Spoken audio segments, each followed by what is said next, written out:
Hester inside the 30. Hester's going to take it all the way for a touchdown. Fields stumbling, trying to cut it back. Justin Fields making magic happen. There goes Fields. Touchdown! Hurts on first down, fires downfield. It's Deshaun Jackson back in the lineup. This is the last 7 games, and he will take it 81 yards. A somersault into the end zone. His first touchdown of the season.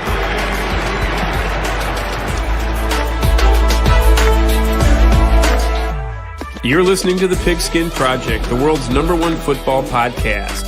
Now, with more insights on all things football, here are your hosts, Ben Hansen and Ryan Matthews. Hey, check it out, guys. Look, you get to see all 3 of our faces, hopefully, this week. Pretty crazy stuff happening this week, guys. We got a lot to talk about. It's going to be a longer episode. We're excited, and I'm awake now, so that's cool. Ben, how are you feeling?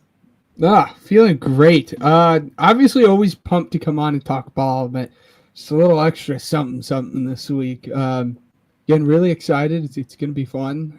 Prepping for next week. It's going to be a crazy week. Feeling great. Matt, how you doing? I'm doing absolutely excellent, Ben. So much ball talk. We have not talked ball much recently, so very excited to get this going. But before I forget, released a YouTube video. Me and Ben went over the top 10 quarterbacks in the upcoming draft. If you love the draft and you want to hear more opinions about it, here are our opinions. You can go check it out. If you're new to the draft and you want to learn names you never heard of, go check it out. Anyway, go check it out. Leave a like, leave a comment. Always going to interact with those. But let's get this going. Yeah. So, first off, let me just say, I had a great beginning to my week. Boys, excited to be here. Let's chug right through. Why don't we? So, starting off with weekly news. I'm going to get rid of this weekly review tab. So, let's just go ahead and start off with the recent releases. Tyler Lockett, huge release for the Seahawks. It makes sense. He's an aging wide receiver. I mean, he's done a lot for the team, won a lot of games with this team, and huge changes coming in this Seattle team.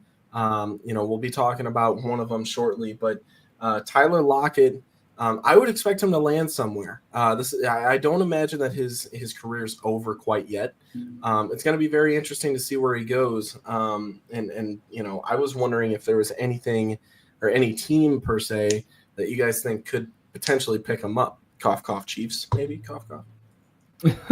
No, I really think it's either going to come down to the Raiders or just retirement. And you're like, Raiders, that's a weird team. And it'll go for the other Seahawks guy we'll talk about in a minute. But this goes back to that connection with Pete Carroll there. And they have a need for wide receivers. But yeah, I think it's either that or he retires. I wouldn't be completely shocked if he just hangs up the cleats after this. David Nipp coming in saying Tampa. That'd be interesting. I wouldn't hate that. I wouldn't. Assuming that they keep Chris Godwin at wide receiver 2, which I believe that they said that they would, or they're at least going to try. He'd be a good wide receiver 3 on that team to make a little bit more of a deeper push with Baker Mayfield. Matt, your thoughts? Yeah, just a little note. It frees up $17 million in cash and cap in 2025, but they take on almost $14 million in dead money making this release. So big, chunk of dead money. They just wanted to get off the Lockett contract. Them releasing him and him not retiring makes me believe that he's not going to retire. It makes me believe that would have been known by now. So Pete Carroll makes a ton of sense with Las Vegas. Wherever Russell Wilson plays, I think makes sense. And any contender makes sense. So anywhere, I'll say, except those really diminished teams like my team. So I'm sorry, buddy. That was really sad. That was a bad ending there. That was not a good vibe. But that category of team. Yeah, he said, like my team. Anyways, Devontae Adams was also released. They were exploring trade options for the receiver before ultimately releasing him. No bueno for this guy. I am expecting at least a conversation to be had about a return in Green Bay. I think that would be a lot of fun. However, there's been a lot of buzz recently about West Coast teams and him trying to make a little bit more of a splash there. What do you guys think on this one? Yeah, I think the obvious answer there is Green Bay. I would keep an eye out for a team like the Dallas Cowboys. You know, they need another weapon there. Again, he's moving out west where it's a little bit warmer. And for the Jets, man, that just didn't work it out at all for him. I mean, it was funny. Someone was like, oh, it was just a 12-week dopamine hit is what that was. Third round for a dopamine hit. It's wonderful. But yeah, I think probably the Packers are again one of those West Coast teams. Yeah, Matt. The thing about the Devontae Adams experience, they gave up a 3rd round pick, and I remember when it happened. The only question I could wrap my brain around was they had just come off the Buffalo loss on Monday Night Football, and then this news drops Tuesday. They had already fired Saleh. It was one of those things where it's like, okay, you're trading for Devontae Adams and you're giving up a future asset. What do I make of you? Am I thinking of you as a Super Bowl push team? No, absolutely not. And they were not even close. Like, the best case scenario trading that asset was getting to the wild card.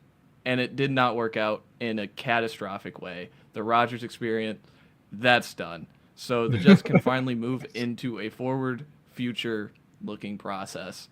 And my team, for Devontae Adams, I'm banging the table for the Rams. Let's go do this one more time, McVay and Stafford. And you know, Stafford comes back. That's also a part of the news.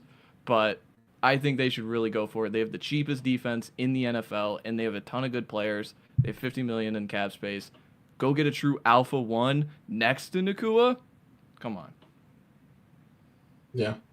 No, I'm with you. I think it'd be interesting. I mean, I know that they're still trying to get rid of, Cooper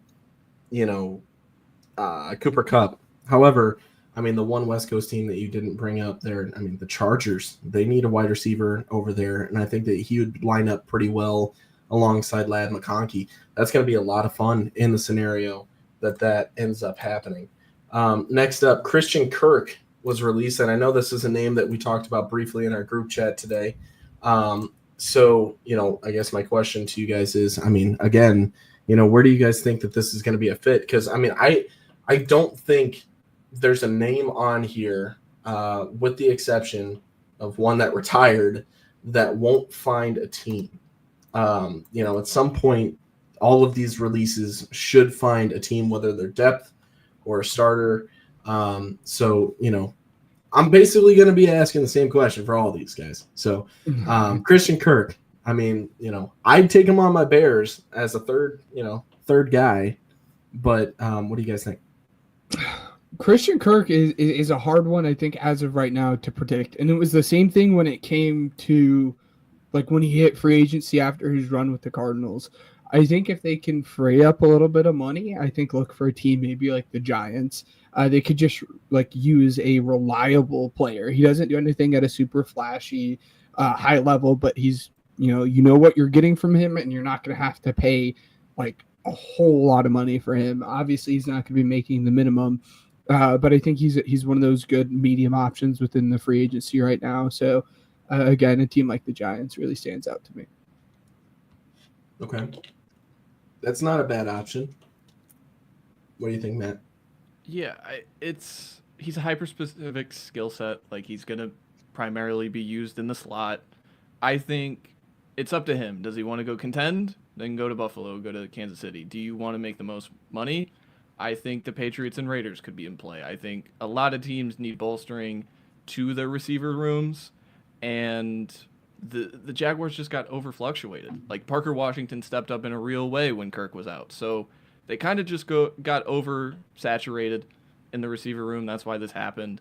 But, yeah, I think he could just be a floor raiser for some of these teams without any major names. Like, I keep going back to the Patriots. Any receiver the Patriots should be in on, personally, just because we need to take away some of those Pop Douglas targets and give them to real NFL players. But hey, apparently they're having conversations with Philly about A.J. Brown, but I would assume Howie laughed and hung up the phone. Dumb. That's so dumb. For two reasons. Obviously, Philly would. Why would they trade a top 5 wide receiver? But also, if they trade him, like Philly, they're taking on $36 million in dead cap because of the way Howie structures his deals for the void years. Would you do it for 4? No. Okay. I would not. Absolutely not. Especially with the $36 million in dead cap. Get out of here. Abdul Carter. Come on. If they offer me a Ricky Williams package, maybe I'd think about it if they offer me the Ricky Williams package, but that's about it. Next up, speaking of the Eagles, Darius Slay and James Bradbury released. Ben, what are your thoughts on this? Yeah, Bradbury was both of them were most the fans saw that one coming with kind of the resurgence of the young guys within this corner room. Slay's it's gonna be sad because he's just such a good person, big leader within the locker room. In terms of him, again, I think the teams to watch out for is don't completely rule out the Eagles bringing him back. This is exactly what had happened 2 years ago. They had cut him and then he had came back. And then that kind of pivots to him saying that he wouldn't mind ending his career with either the Eagles or the Lions. But then 2 years ago, the two teams that tried to make a push at him as well were the Ravens, which I don't know if that's quite an option now with them taking Nate Wiggins in the first round and whatnot. And then the Steelers. He has talked heavily about how much he loves Mike Tomlin. So it wouldn't shock me. And then the James Bradbury one, again, that he didn't play at all this year. He looked bad when he played at corner, but he was just another one of those guys that had kind of stepped up in a big way to help out those young guys. I think he'll find his way on a roster just because of him being a good veteran presence. But that one's a lot harder to predict just because, who's going to need just a veteran guy like that? It could really be anywhere. Yeah. Matt? Your takes on either of those guys? You know who's excited about this news? Keely Ringo, starting outside corner now. So I'm excited for that. But overall, good time to mention Keely Ringo's only 22, by the way. We forget about that. So. I mean, that secondary is dirt cheap and super young and talented, man. Like, they're impressive. Remember when that was a weakness for Philly? I do. 365 days ago. Yeah. Yep. Sam Hubbard was released and retired. So, congrats to a good career from Hubbard. Lastly, Jamal Williams, not Jamal Adams. Oh, you put this in there. Jamal Williams, baby. Come on. I have to. Be reminded of this. The Bears. Oh, come on. He put up 17 touchdowns in Ben Johnson's offensive scheme. Don't get sucked into the 17 touchdowns. Don't do it. You already have Jamal Williams, and his name is Roschon Johnson. All right? Yeah. I purposely left this off my news because I didn't want to talk about it. I'm sorry. We're talking about it anyway. Talk about it. Talk about it, Matt. Come on. I put it on this just for you. Yeah, David Knibb coming in, starting running back of the Dallas Cowboys, Jamal Williams. In 2 seasons with the New Orleans Saints, he had less than 500 rushing yards. two touchdowns. Yeah. I want to forget about that guy. But he's such a fun guy. But he likes Pokemon. Guy. Yeah, because he runs around and talks about anime all the time. Everybody loves cats. Yeah. Until it's like run through the tackles and get more than 2 yards, please. No, I will not. All right. So now we move on to the franchise tags, where Trey Smith was tagged, and T. Higgins was tagged. Now, there's a lot of news that broke about the Trey Smith thing. I don't know. I don't think I even told you guys about this, but so the Bears were heavily involved in trade talks with the Chiefs about Trey Smith. Okay. Now the talk surrounding that was they wanted a conditional second and a fifth to be sent to Kansas City for Trey Smith. However, the Chiefs wouldn't necessarily budge. So that's when they pivoted and traded Joe Thuney to the Bears for a 2026 fourth. Ryan Poles did not think that Thuney was, available whatsoever. This dude has only missed like 2 games in 9 seasons. So, and he's blocked for Tom Brady and Patrick Mahomes. You don't think a guy like that on an expiring contract is going to be available. And so when you get the opportunity to do that, that's why he did that. So what does this mean for the Chiefs? This means that the Chiefs most likely are freeing up more cap space to be able to sign a guy like Trey Smith for the long term. And they're also going with what they've got right now and also relying on the drafts that are very trench heavy, by the way, to be able to draft the next guy to replace him. So when it comes to Trey Smith, that's the story right now. And I just, we'll touch back on the trade here in a little bit. So guys, your take on anything Trey Smith? Yeah, I mean, we'll just go ahead and we'll jump into the Thuney thing just right here, just because it's worth talking about it, because they're just on the same team, same position as guard and whatnot. Yeah, I mean, it makes sense that they wanted to move forward with the younger guy at that point, and Trey Smith was, has shown flashes of being very, very good, one of the best guards in the league. So it makes sense that they tagged him and are going to look forward or look towards signing him to a long-term extension. Yeah, as you said, with that change or with that trade for Joe Thuney, it's really them just saying we found our 2 guards. It's going to be Trey Smith and Kingsley Suamataeo, and we're going to hope that we can find whoever that tackle is at 31 or trade up to find him. So it's really going to be a risky move, because they basically have kind of put it on a silver platter what their draft plan is, at least in the first round. So it's going to be really, really interesting to see what that goes. But I think at the end of the day, again, hit your wagon to the younger guy who is playing very good as well. So it makes sense that they stuck with Trey Smith instead. Yeah. Matt, anything for Trey Smith? Speaking to Ben's point about tackle at 31, what if this team pursues like a Ronnie Stanley, a mercenary type, like they did Donovan Smith a few years ago? Just shore it up, keep going, keep the Super Bowl window alive, because you have 15, the window's always open. So instead of dropping a rookie in there, that'd be fascinating. But no, Trey Smith, it was going to be the best free agent available if he hit open market. And this is another issue I have with the franchise tag. It prohibits true free agency in a sense. Like T. Higgins is getting the 2nd straight year he's getting this tag. So it's like, it's stopping these guys from getting a true payday in their prime. It happened for so long in Washington with Cousins that it's just, I think Smith is going to get his money just as T is going to, but saying to these guys like, yeah, you're playing on a guaranteed contract for 1 year, what happens when that finally goes south for someone and it's like, oh, no, he's out. Breaking news: Chargers just released Joey Bosa, by the way. Sorry. Whoa! Saved a lot of money.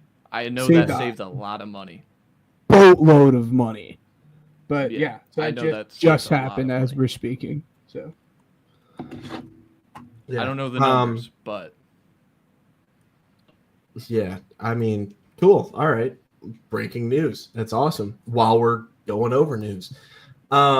T. Higgins, next franchise tag. Cincy does not want to let this man go. However, they also really don't want to pay him. This is one of the most frustrating situations. This is the frustrating situation of the offseason, probably, I would argue. Like, this is the one point that we've been talking about for months and months and months and months, and it's not going to get a resolution. And he's not going to get, signed to an extension. I'm still hell bent. Yeah, I just don't think he's going to be a Bengal. He's going to get signed and trade. This is fascinating, though. I want to know if this changes your opinion. This is fascinating, recent news, last few months. T. Higgins released his agency. He now has the same sports agent as Jamar Chase. They are linked together as a package deal for Cincinnati and Cincinnati only. So there are ways for this guy to be in a room with Cincinnati and talk about both Jamar Chase and T. Higgins in a way that both of them gets paid long term, both of them stay with their guy Joe Burrow. I don't know if that changes your, opinion on the whole situation, but it's changed mine. I'll be honest, because I think I was in the same place you were. But hearing that news and hearing that they do view themselves as a package deal, and they did tag him. They tagged him early too. So just do with that what you may. I just know how Cincy likes to operate. They like to really they don't like to it hand out and take cash. the time. They don't. Yeah. No, their owner's stingy. Yeah. They're one of their inherited owners. They're one of the, of Paul Brown, so they're not running on money like the Waltons in Denver. So it's harder to give out cash for them. So but what I've heard listening to my own sources and things like that, everyone wants to get it done, from staff to front office to even the players, T. Higgins and Jamar themselves. The only thing is paying out the money by the owners. This is the only thing. We'll see what happens. I'm excited. I think that T. Higgins could be so much more on a different team, though. That's the thing. I see him. I don't know. I don't like that he's in a supporting role, and I wonder what T. Higgins would think. Right? I wonder if he thinks the same thing. If he thinks his production would go up if he wasn't playing alongside a superstar like Jamar Chase. And I get it. Jamar Chase is Jamar Chase.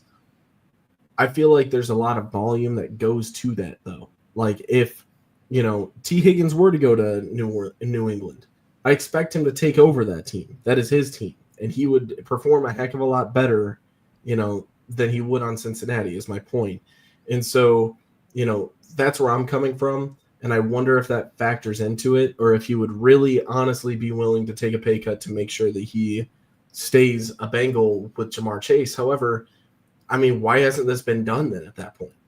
If that was a package deal, to your point, my question as a follow-up would just be, why hasn't this already been done then? Because if he's willing to take that pay cut and he's willing to take a little bit less money than he would make elsewhere, just to stay linked up with these other two guys, what's taking so long? Well, because A, he had just signed with the new agent. B, it's probably because they have to be working both contracts. So it's not just the T contract that they're going to be working on. It's also the Jamar Chase contract that they have to be working on as well. In terms of money, really quickly, that Joey Bosa cut saves them just over $25 million.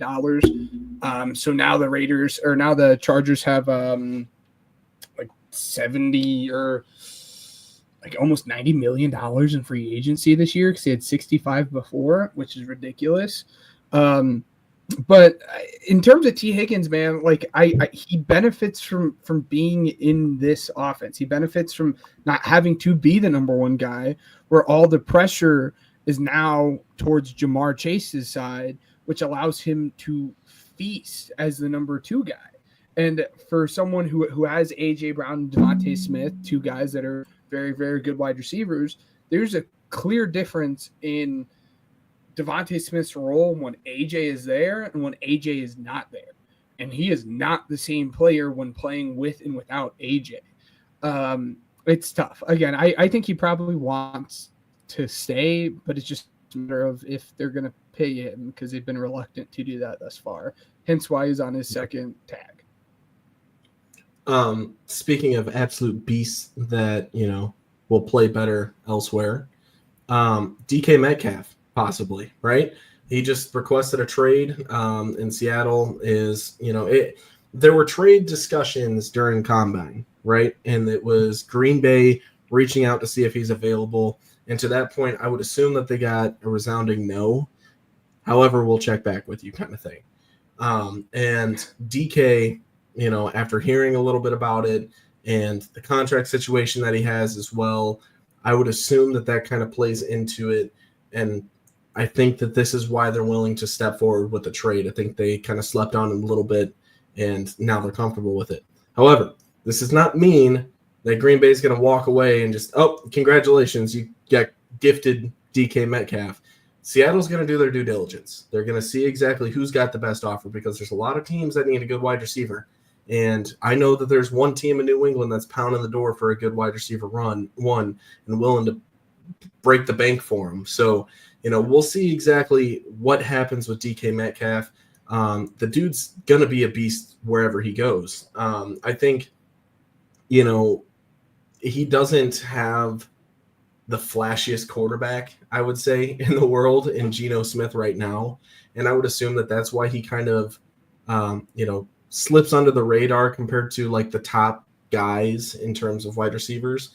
When you think about receivers all the time, I don't feel like DK is one of the first guys you think of unless you're in Seattle, right? So, because of that, he might not seem as big of a deal to some people. But this guy will be good for a very long time, no matter who he's with, especially if he's with one of these young quarterbacks as well. And if it just so happens to be the kid in New England, I'm excited for him. That's all I got to say. Ben?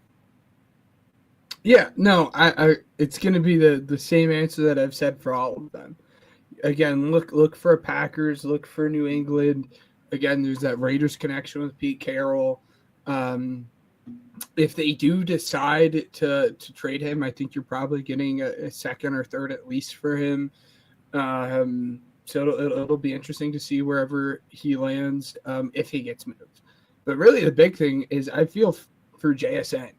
With DK requesting that trade and Tyler Lockett getting released, he's like looking around like that Will Smith meme where he walks into the living. Yeah. He's like that Will Smith scene where he's like walks into the room and like everything is gone. And like poor JSN, it's just him and absolutely no one else. But yeah, it'll be interesting where he ends up. Matt? Yeah, I mean, he prefers a contender, was wording I read today. He has a $31.8 million cap hit in 25. So if you're trading for that, expect an extension to be tagged along with it. So you're trading for a few seasons of DK Metcalf at a pretty rich number because he signed for a rich number a few years ago. So it's going to be fascinating, the compensation that goes for him, because I think me and you, Ryan, were talking, like, we read about the Packers and their first round pick was in play.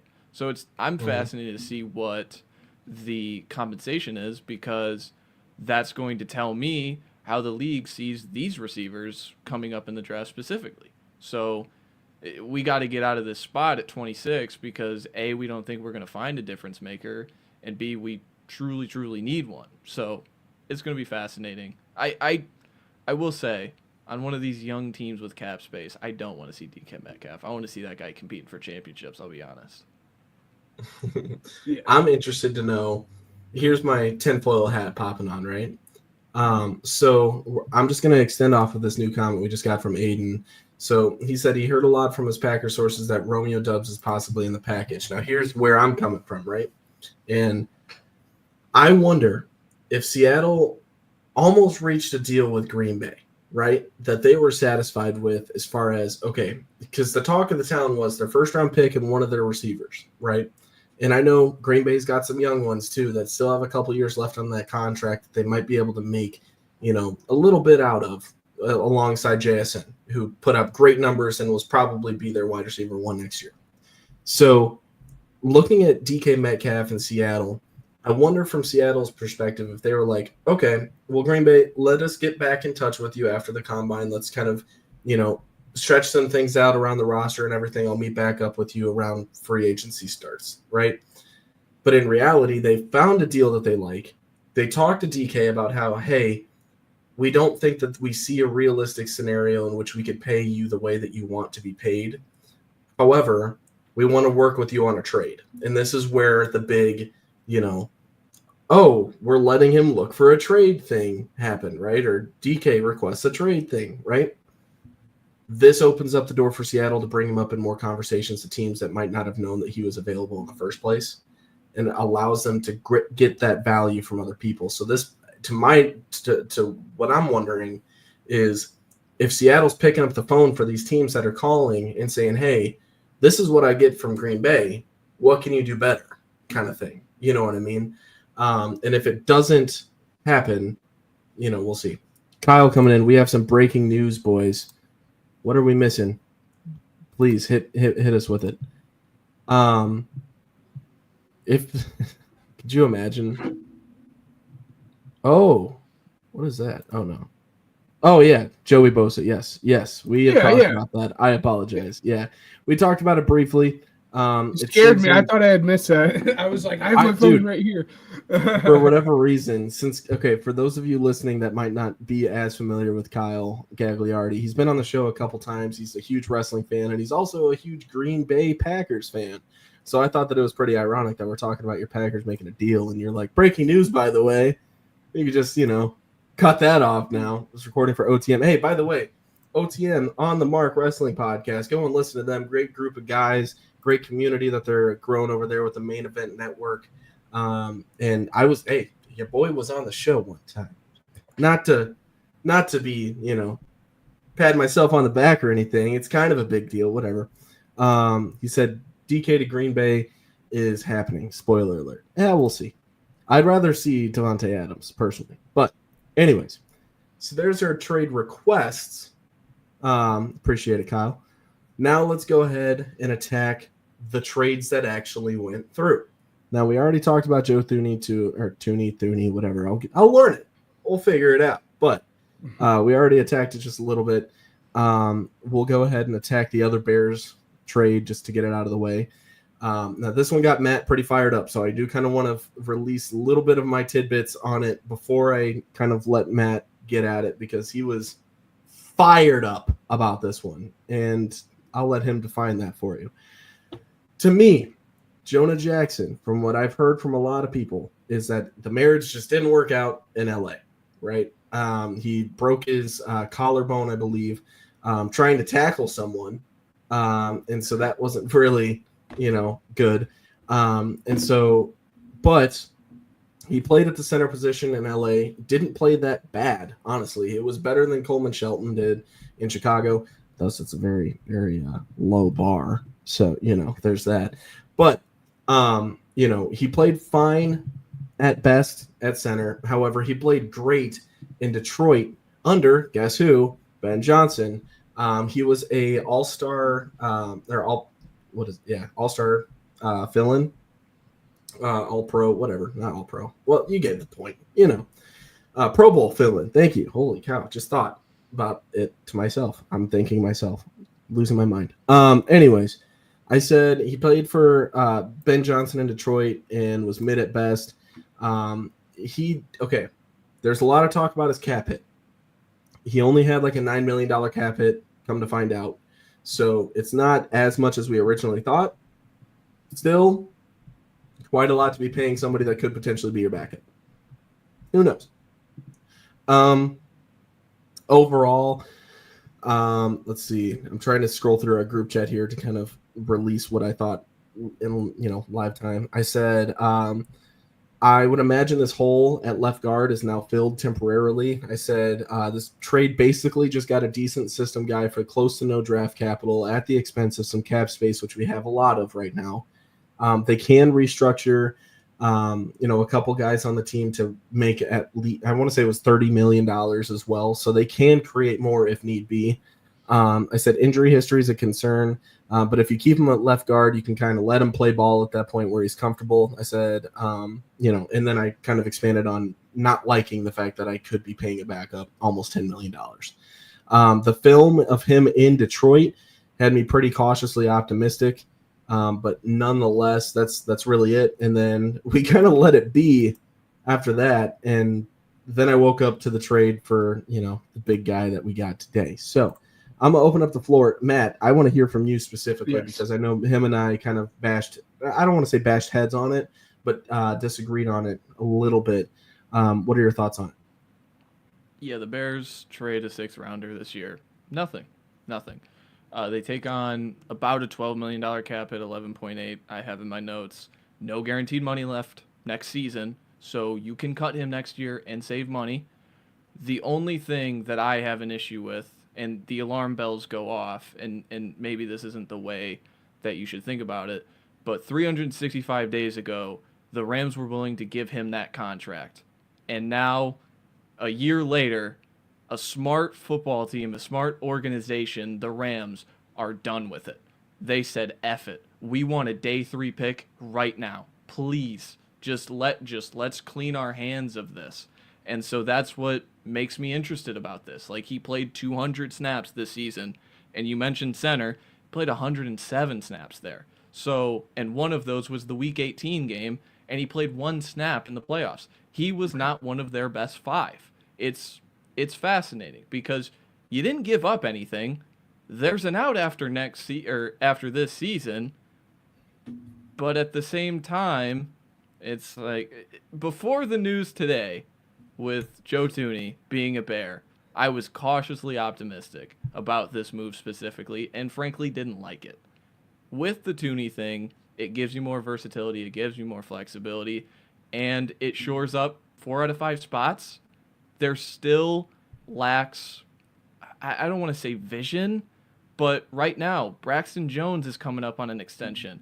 Joe Thuney, they trade for, has 1 year left on his deal. Jonah Jackson could be out after next year. So it's interesting because you had a guy like Tevin Jenkins right there who I think was better than Jonah Jackson in your building. But again, you want to get Ben Johnson's guy. If Ben Johnson is sticking his neck out for this guy, then you make the move because it costed you nothing. So that's my overall thoughts on it.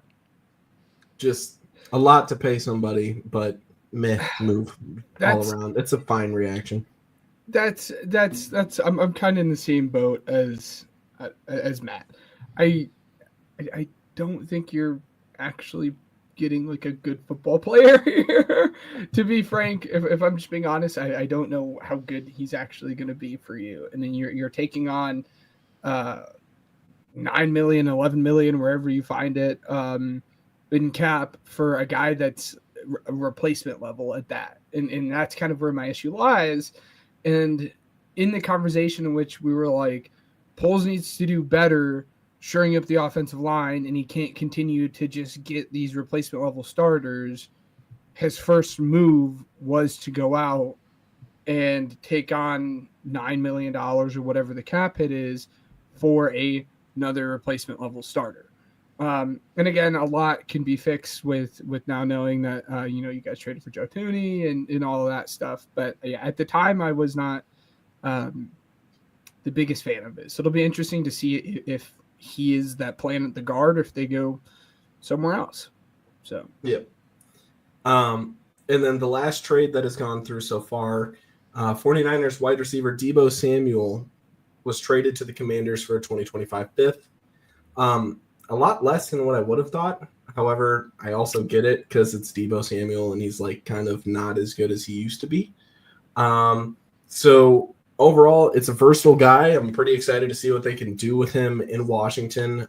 Cliff Kingsbury, have fun, man. That's going to be a fun offense. I mean, Jaden Daniels, Deebo Samuel. Dude, it's going to be fun. It's going to be fun. Terry McLaurin on that team too. Like, yeah. I mean, they're building something good in Washington, and I'm looking forward to it. And Deebo, it looked like towards the end of his tenure in San Francisco, the man just needed a little bit of a change of scenery. It was just one thing after another for him, and then that final year, he just wasn't getting utilized all that well. Overall, fine move for the Commanders. I mean, you don't really give up all that much. You gave up a lottery ticket for the guy. You know what I mean? So at that point, a heck of a job then. And for the 49ers, the rumor has it that they're also opening up the door to trading Brandon Ayuk. And that's going to be a little interesting because to me, I'm thinking, are the Niners kind of, not fully blowing it up, but I mean, are we tossing frags right now? You know what I mean? Like, just little explosions here and there to the roster. I mean, you have Brock Purdy's extension coming up, right? I mean, that's something that we were talking about briefly, I want to say, about a year ago, because they were just in the Super Bowl and we weren't really sure if that's the guy that you want to extend. So, I mean, I'm sure money has something to do with it, just a little bit as well. But, overall thoughts on the Niners, guys. What do you got? Yeah, I think the money aspect in him just like actively not wanting to be there, which he had made it very clear he did not want to be there, were the two driving factors in that. They do want to create some cap space so they can figure out whatever the heck they're going to do with Brock Purdy, which seems like they're inevitably going to pay him a boatload of money, which will be a conversation for another day. I guess at the end of the day, you're trading a fifth-round pick for a guy that has the potential to be really good. I think Jane Daniels is someone who can probably get the most out of him. But for me, he was just not productive. He's not the Deebo Samuel we were used to, and maybe it was just an off year for him. But you traded for a guy that has not been productive, and you're taking on like $20 million in cap. I think if you would have just let him hit free agency, you probably could have gotten him for cheaper. Because I would be really shocked if they didn't cut him if they weren't able to find a trade partner. So it's tough, but at the end of the day, you hope that you can get the most out of him with Kingsbury and Jane Daniels. But I think $20 million is a lot for the player that Deebo Samuel is as of March 2025. Yeah. Matt? Yeah, I mean, it's the 148th pick for a wide receiver 2 who's going to be an instant impact in your offense. Like, the only thing with Deebo was, like, how hyper-specific his role is as a receiver. I love the Commanders for it because they're, A, in need of a wide receiver 2, and B, they love running the tempo stuff, getting into quick sets, and just spraying the ball 5 yards. Make a move. Get upfield. Things like that. The Niners eat $31 million in dead cap doing this, and the Commanders take on a $17.6 million cap hit this season. And again, like, they had $80 million before this. If you didn't think in free agency you could get a guy of Deebo's caliber, it is what it is. It's not a bad move in my opinion. I mean, it's not an overwhelming, oh my gosh, crazy needle mover yet, but it can be. And then now we move on to extensions. So this one, Ben, Saquon Barkley, 2 years, $41 million. Pretty cool for the guy that just did a pretty cool thing in Philly, huh? What do you think? What do you think? Yeah, absolutely. I mean, Howie Roseman has made, I'll lump in Zach Bond into this just to get the Eagles out of the way. Yeah, they just made him the most expensive running back in the history of the NFL, which is very, very, very well deserved after the season he had just put up, again, breaking over 2,000 yards. And then I think it was close to 400 receiving yards, something like that. So very well deserved there. And then same for Zach Bond. It was hard to let a guy like that with 151 tackles, 69 stops. Nice. Led the NFL in the stop category. He had 5 forced fumbles, 2 interceptions as well. Best linebacker I've ever seen play, as an Eagles fan in my lifetime. And he learned his lesson from letting TJ Edwards go. I'm sure you're happy about that one. But if you would have told me 2 years ago that the Eagles were going to give out the most expensive running back contract in the history of the NFL and the 4th highest paid linebacker contract in the NFL, I would have told you you're absolutely lying. But Howie Roseman has shown the want and desire to keep these elite guys in the building for as long as he can. And if that's not a really good pitch heading into Monday, I do not know what is. But again, really excited. Those were going to be, Zach Bond specifically was going to be the priority of the free agency here. And again, Saquon, injury is a little concerning, but he was able to stay healthy behind this offensive line. And if he can continue to do what he's done, it's well worth the money that you were going to pay for him. So, and it freed up some cap signing him to the extension, Saquon Barkley. So absolutely loved it. That happened. Right.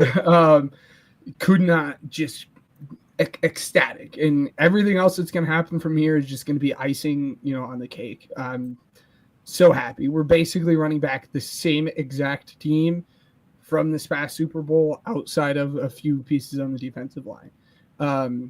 Again, could not be happier. This is an amazing, amazing time. So, Matt, anything on the Saquon extension? I mean, again, it's just more Howie Roseman and Jeffrey Lurie just rewarding the guys with early, quick extensions, and you create the void years, and you can never keep the cap hit high. You know, like I can guarantee Saquon Barkley will never, for his career with the Philadelphia Eagles, play with the cap hit over $20 million.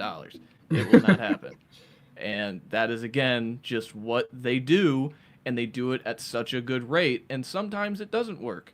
Sometimes you pay James Bradbury after 1 year of production, and it doesn't go, well, and then you have to refill the position anyway. That's my only hesitancy with the Bond thing. Yep. 1 year of off-ball linebacker, and now, this is exactly where I expected. I expected 3 for 50. He got 3 for 51, but he's only behind, Fred Warner, Roquan Smith, and then one other. Is it Edmonds? It might be Edmonds. Yeah. Those are the only linebackers making more money than Bond off of 1 season of production. It's interesting. It's fascinating to see how it ages. I don't know if it's Fangio in the room saying, we got to keep this guy around. It's Fangio. They make it work, and we'll see.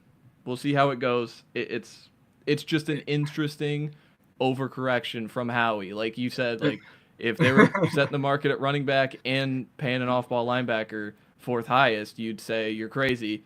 But what if I told you they were both All-Pros this year? You would have said, pay them. And so that's what happens. So Yeah. To your point, it was absolutely Fangio. I mean, from the moment Zach Bond had walked in the door, Fangio had that plan. We had mentioned it. He was like, when am I going to rush the passer? Well, you're not. You're going to be an all-pro linebacker is what you're going to do. And yeah, that's a scary thing. I mean, if he plays at the level he did this year across the next 3 years, the contract is absolutely worth it. Now, if he doesn't, that's when you start getting a little bit concerned. But on the flip side of that, too, you say it's 1 year of production, you're a little hesitant. But also, this was his first year playing that position, and he put up these stats. So what if he builds on top of that, which is also a very real possibility. So it's, the two sides of it. But yeah, it's great. Happy to be here. The next one is Osa Odigizua, 4 years, $80 million for the Cowboys. The dude played pretty well. I mean, I think it's a well-deserved contract. Ben, this is one of your guys, right? You were a huge fan of this guy, if I remember correctly, back in 2021.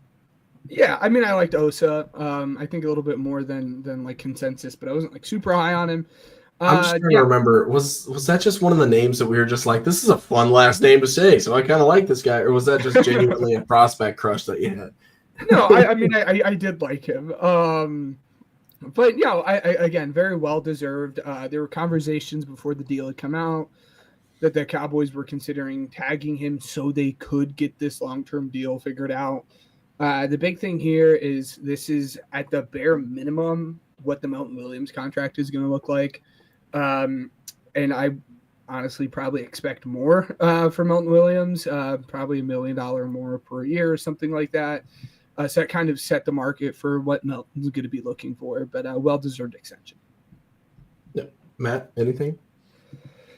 Yeah, the Cowboys had one active interior lineman going into next season, and it's Mozzie Smith. So this had to happen. They needed to make this happen, and it happened at a great price. 4 for $80, $20 million annually.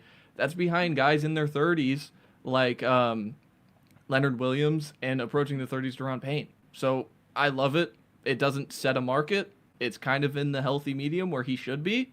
And you don't have to use the tag, which would have been $20-something million guaranteed. So that's another plus. Pay the guys who are good for you, Jerry. Stop waiting till the last minute. Micah Parsons. Matthew Stafford signed a 4-year, $160 million extension with the Rams after, finally getting it done. They were thinking about moving him, and then they eventually just budged. I can't be the only one that thinks there's no way he plays out all 4 years of this extension, right? I would be shocked. I to the trade point, I don't think he was ever going to be traded. I really think it was go out, see what your market looks like, and we're going to try to match that. The interesting point to this, though, is Rich Eisen reported that the Giants and the Rams agreed on compensation for him, so what they're going to get in return, and then also what Stafford was going to look like in his contract. But at the end of the day, Stafford decided to take a little bit less money to stay and compete, which I'm not shocked that Matt Stafford did something like that. But yeah, I don't think he was never going to get traded. It was copium from a lot of fans. It just didn't make any sense for them to trade him. Yeah. Matt, you got anything on this one? Yeah, I just want to correct you a little bit. The 4-year 160, that's from 22. So I apologize. There's no in-place structure yet. Like, I've been waiting to see what the structure looks like, to be honest. But, yeah, like, the only thing I was going to add is exactly what Ben added. Like, the Giants were all in on this.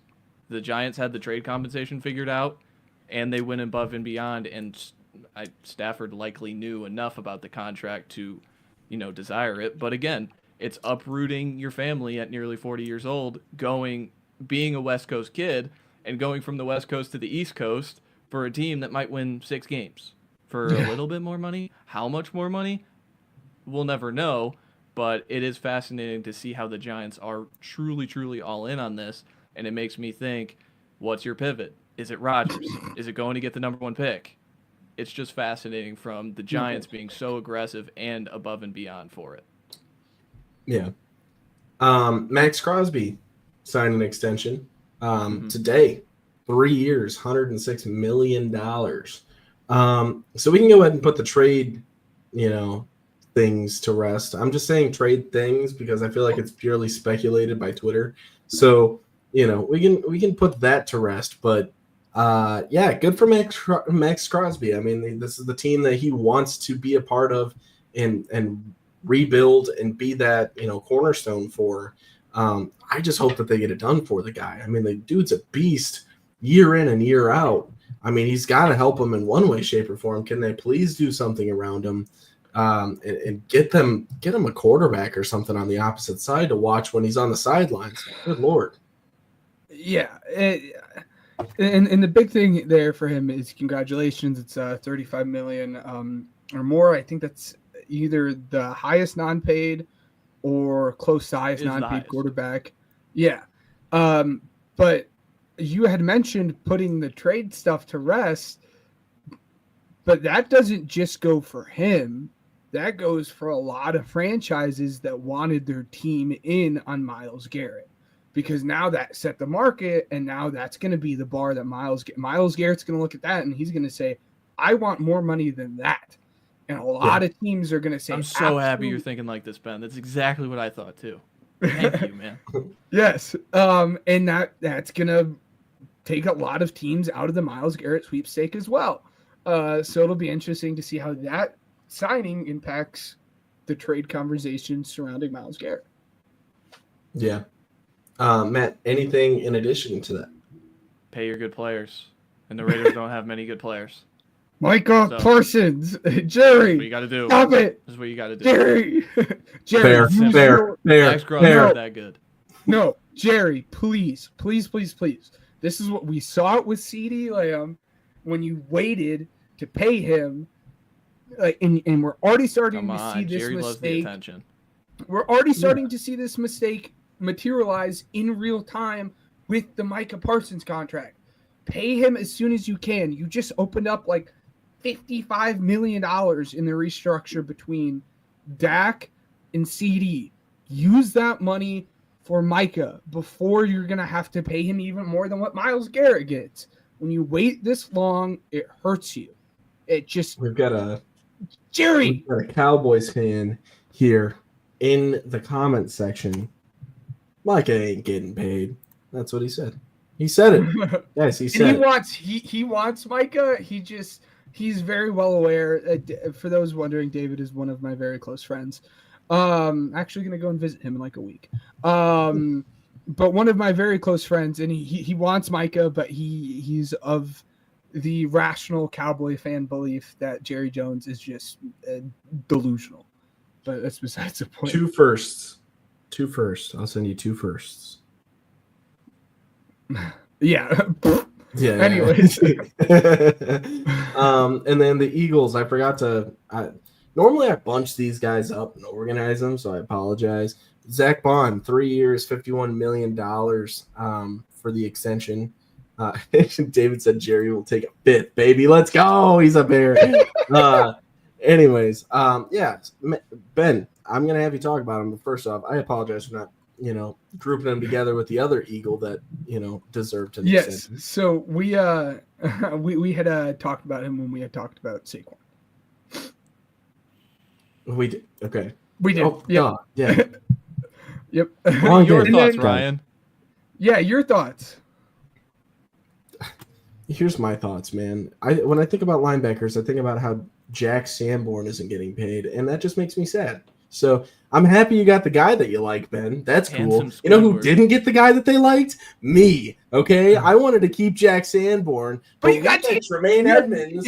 That we got him. Whatever. It's fine. You have TJ, fine, I guess. We got TJ, and we got Noah Sewell. Don't forget about him. It's gonna be nice to see him kind of real needle creep up a little bit on the depth chart. But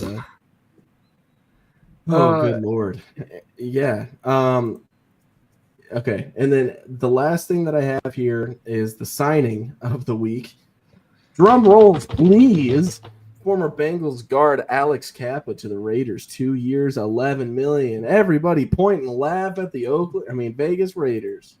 I liked it. I thought it was good. Alex Kappa's not good. No, it was a fine.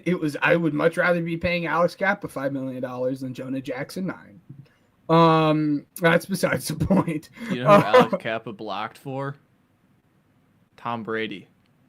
He's the president of football ops for the Raiders, helping out his boy. Yeah. So we got him for $5 million. And exactly. It's in terms of the Raiders really quickly, before we move on to the next segment, they also had informed Gardner Minshew that they're going to be releasing him. So it'll be interesting to see what they do at quarterback. Do they go Shadur or whatever? But then your report, fairly recently, within the last hour, had come out that they're a sneaky name to watch out for Geno Smith. So it'll be interesting to see where they end up going within the quarterback, cutting Minshew and basically only having Jarrett Stidham's still there, but basically only having Aiden O'Connell. Oh yeah, see, only having Aiden O'Connell. So, all right. So this is where we kind of dip out of weekly news, guys. The combine was this past week. That's pretty cool.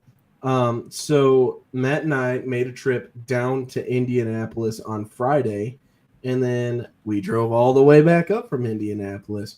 And so let me just go ahead and get this out of the way, because I know we're going to go day by day as far as the combine.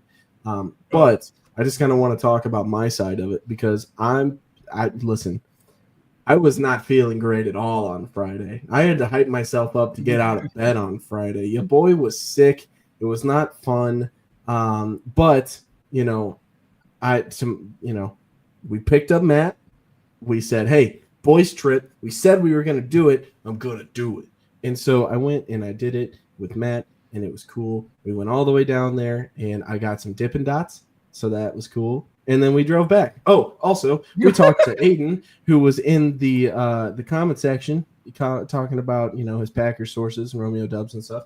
And then we also saw our friend Alex, but we call him Buttman, and I will not tell you why. So, but anyways, not giving out that stuff, all of it. I mean, you know what I mean? His name was Alex. His last name is Buttman.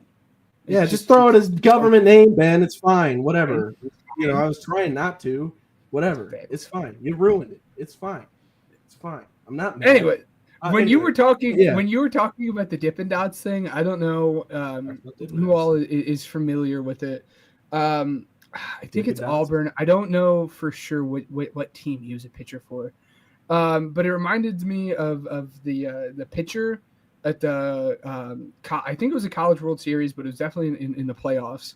the pitcher was talking about like the Dippin' Dots, and he was like, dude. and he was like, the fans were telling me if I blew the game, they'd give me Dippin' Dots, and that was really enticing.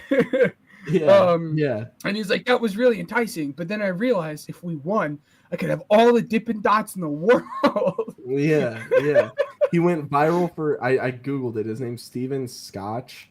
He was a former pitcher for the University of Virginia. And he discussed Dippin' Dots in the interviews. He said he went viral for his comments about Dippin' Dots and his fear of caves, because they were like, you just pitched a great game. What are you scared of? And he was like, I don't know, caves. It's like, it was valid. So valid. If you haven't seen it, go and look it up. Dude, I want to play it, but I think we'll get in trouble. But anyway, we're not. Yeah. But Aiden brought this up here. He said we also saw Goody talking to a Browns personnel at the combine. It was like one of those position coaches or whatever, and he was just like, "What up?" And he brought out his phone, and the Browns personnel walked away from him. Like, it wasn't as significant as you originally thought. It's the Browns are trading for Jordan Love. No, they were. Aiden was hyping up. He was like, "We're getting Myles Garrett, dude. Like, I promise." And I'm not for that at all. So, but let's go ahead and get into our combine recap. Yes. As Aiden wants to dream. We're going to let him dream a little bit more, but I just wanted to say I was very much out of it for majority of the day. And so I don't really have that much to really put in, because I'll be honest with you. So I was sick for part of Thursday, where I was at work for majority of the combine, so I didn't watch it. Friday, where I was at the combine the entire day, but was so zoned out of it that I hardly have anything to say about that. Saturday I had work, so I didn't get to watch the combine again. And then Sunday I was like just trying to sleep this thing off, and I didn't really get to watch much of the combine, is my point. So the boys are probably going to be handling majority of this conversation, but that is where I stood. But shout out to Matt, the guy underneath me over, cameras are weird here, to tagging along with the trip, because it's cool. Pigskin Project, 4 straight years at the combine, by the way. Next year, hope making it 5. Yeah. To Ryan's point, I don't have it strictly broken down into a day by day thing. I kind of have it listed as like winners, risers, kind of bad performances. So maybe people that had dropped their stock, and then 3 I don't knows. But kind of I'll get into everyone that I kind of thought had a good combine, and then we'll see what Matt has to say, and then Matt can chip in on his thoughts, and then we can go to bad, and then we can go to I don't knows. So that's how we'll kind of do it. First off, unless you live under a rock, Shamar Stewart absolutely just blew up the combine. I think I don't want to say the biggest riser, because people already were having conversations about him, but definitely benefited from this. And now people are like, well, he's definitely be a top 10 pick. So just tested out of this world. The same thing for James Pierce. He ran very, very well. The interesting thing coming out of the combine for him, though, is people are like, oh, he might have character concerns and all this stuff, but no one can actually tell you what the character concerns are. So just as the draft season starts rolling around, just remember who is benefiting from rumors that are coming out that aren't super specific. Like, there's a rumor out there that, like, if Jinchi's on the board at 12, the Cowboys might not even take him. Well, obviously the Cowboys are going to be the team that benefits from that, because they want a team to not jump him if he's there. So again, just keep in mind who's benefiting from these rumors that are coming out. But yes, James Pierce ran very, very well. I have to. Matt's probably a little annoyed at this point. Nick Inuwari, I loved him going into the draft. I even sent something about his measurables. I thought he was going to have a good draft or a good combine, but he even blew my expectations away. Absolutely loved that. I think he's almost a first round lock at this point.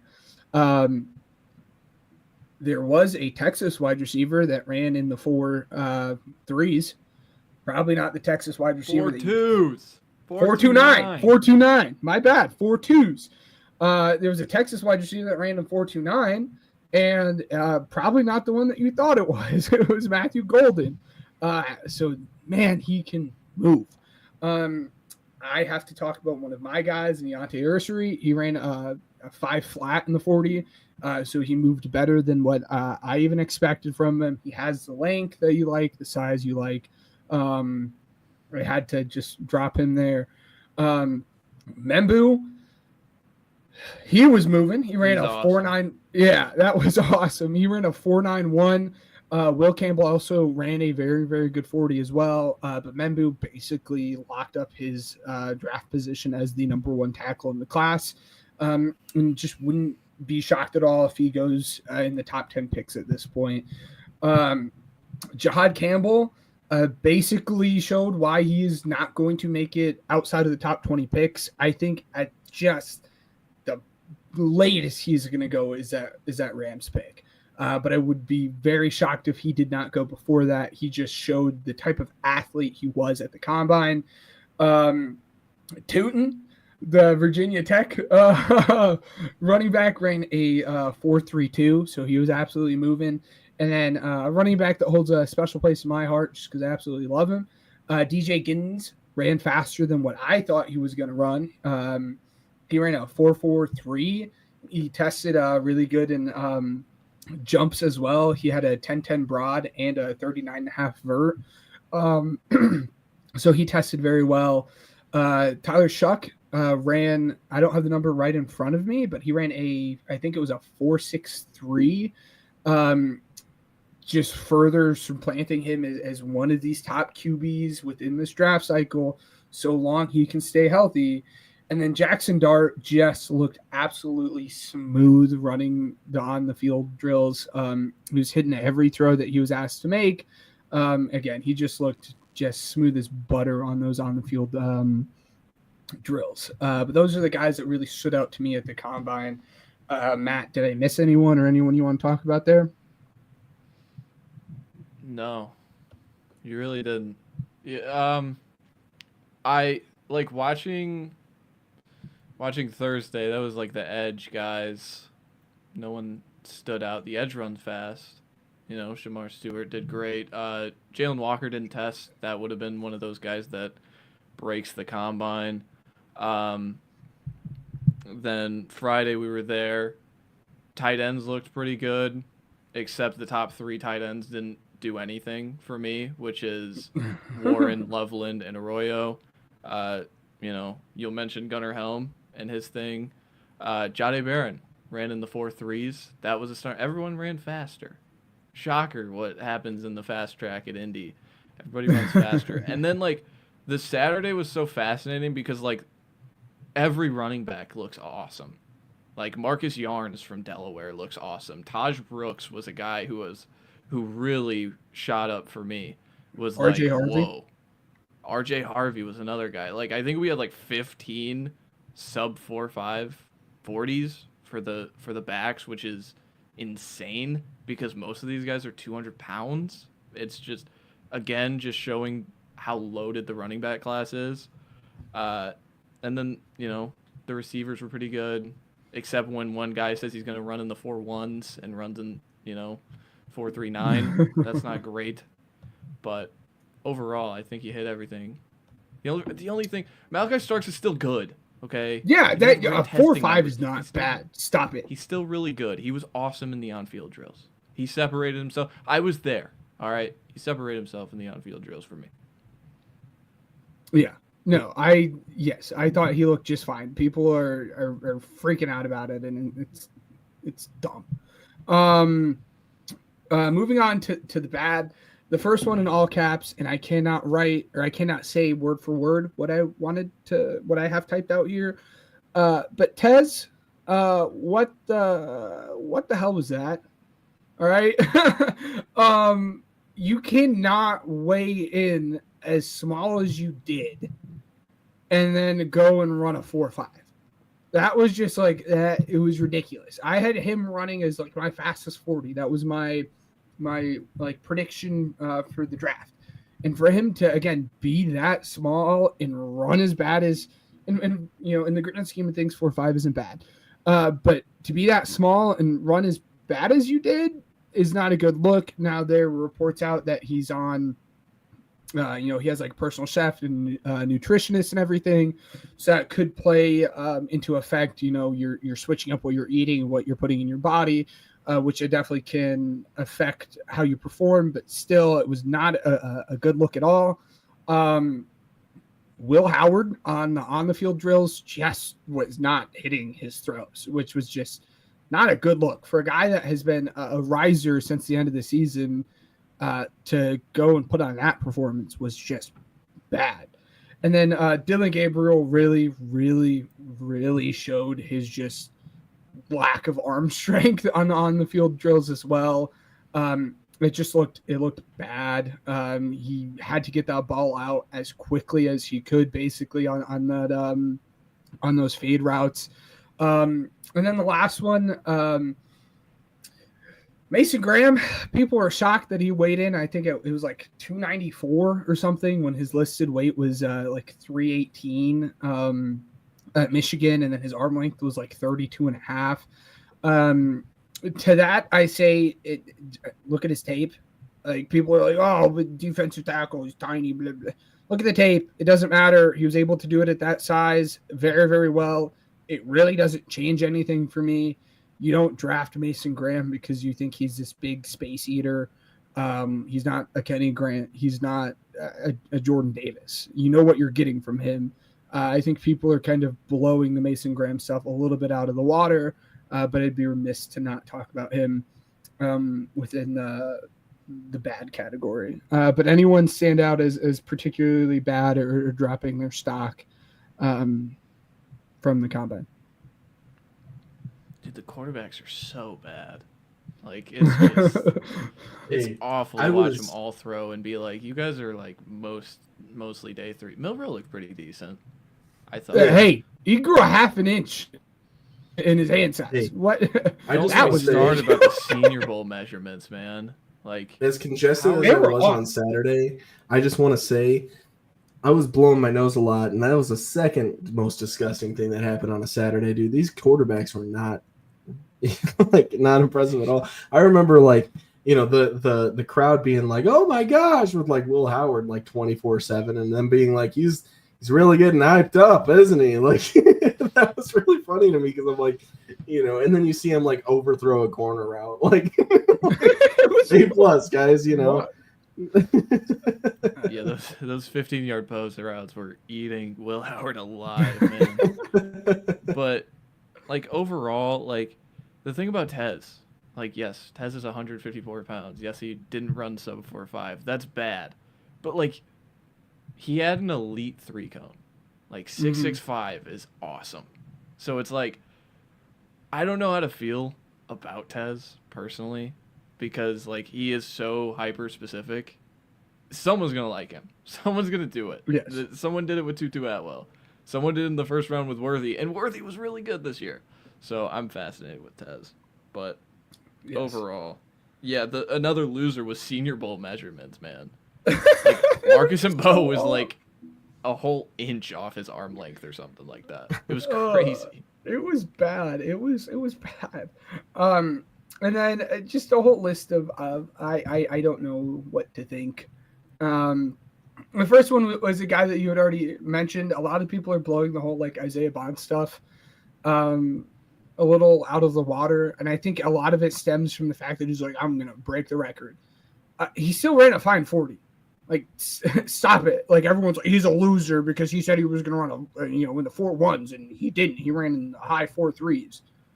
Stop it. He ran the high 4.3s. That's still a very fine time and still considered a fast time. So people are blowing that out of the water. The whole Jalen Walker stuff, that was scary because he measured in kind of small. I think he was like 6'1". And then for him to not test as well, had concerns. Gunnar Helm, he had stumbled out of the blocks on his first 40, and then when he had turned around, he kind of like slipped. And at first, no one really thought anything of it, and then he ran an awful 40 time. It was like 4.8. I remember watching that and sending a text, and I was like, "WTF, Gunnar Helm? Like, what was that?" I totally expected a way better time than that. But then it came out that like when he had turned around after that false start on his first 40, he had really slipped and messed up his ankles. You can find the picture very, very easily. Don't feel like showing it because that kind of stuff grosses me out. But if you're interested in that, you can easily find it. But he had really messed up his ankle. So it explains a lot about his bad 40 times. A lot of people are also talking about Tyler Booker, and they're like, it's bad. He didn't test well, and how can he be a first-round pick? For me, if you guys had listened to the offensive line episode, we had talked about it.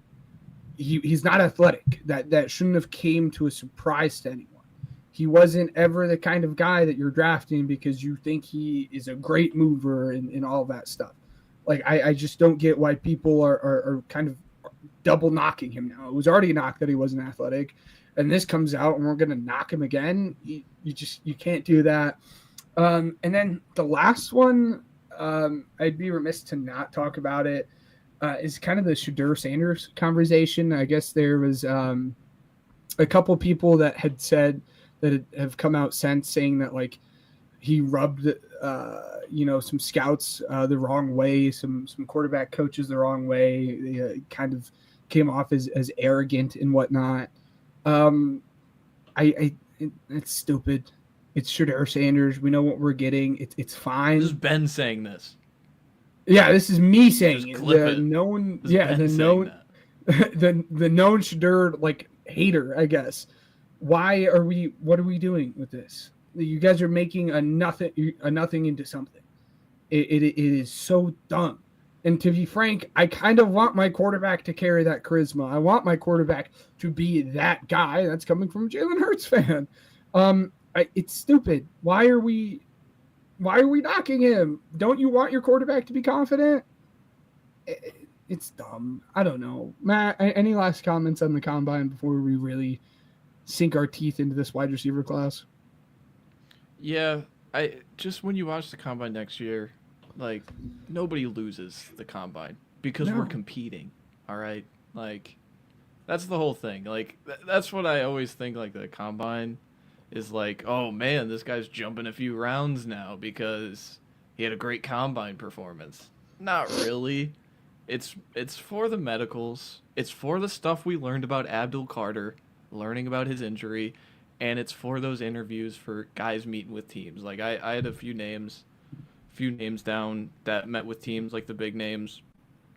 Genty met with the Raiders, who are at 6, the Bears at 10, Bengals at 17, Broncos at 20.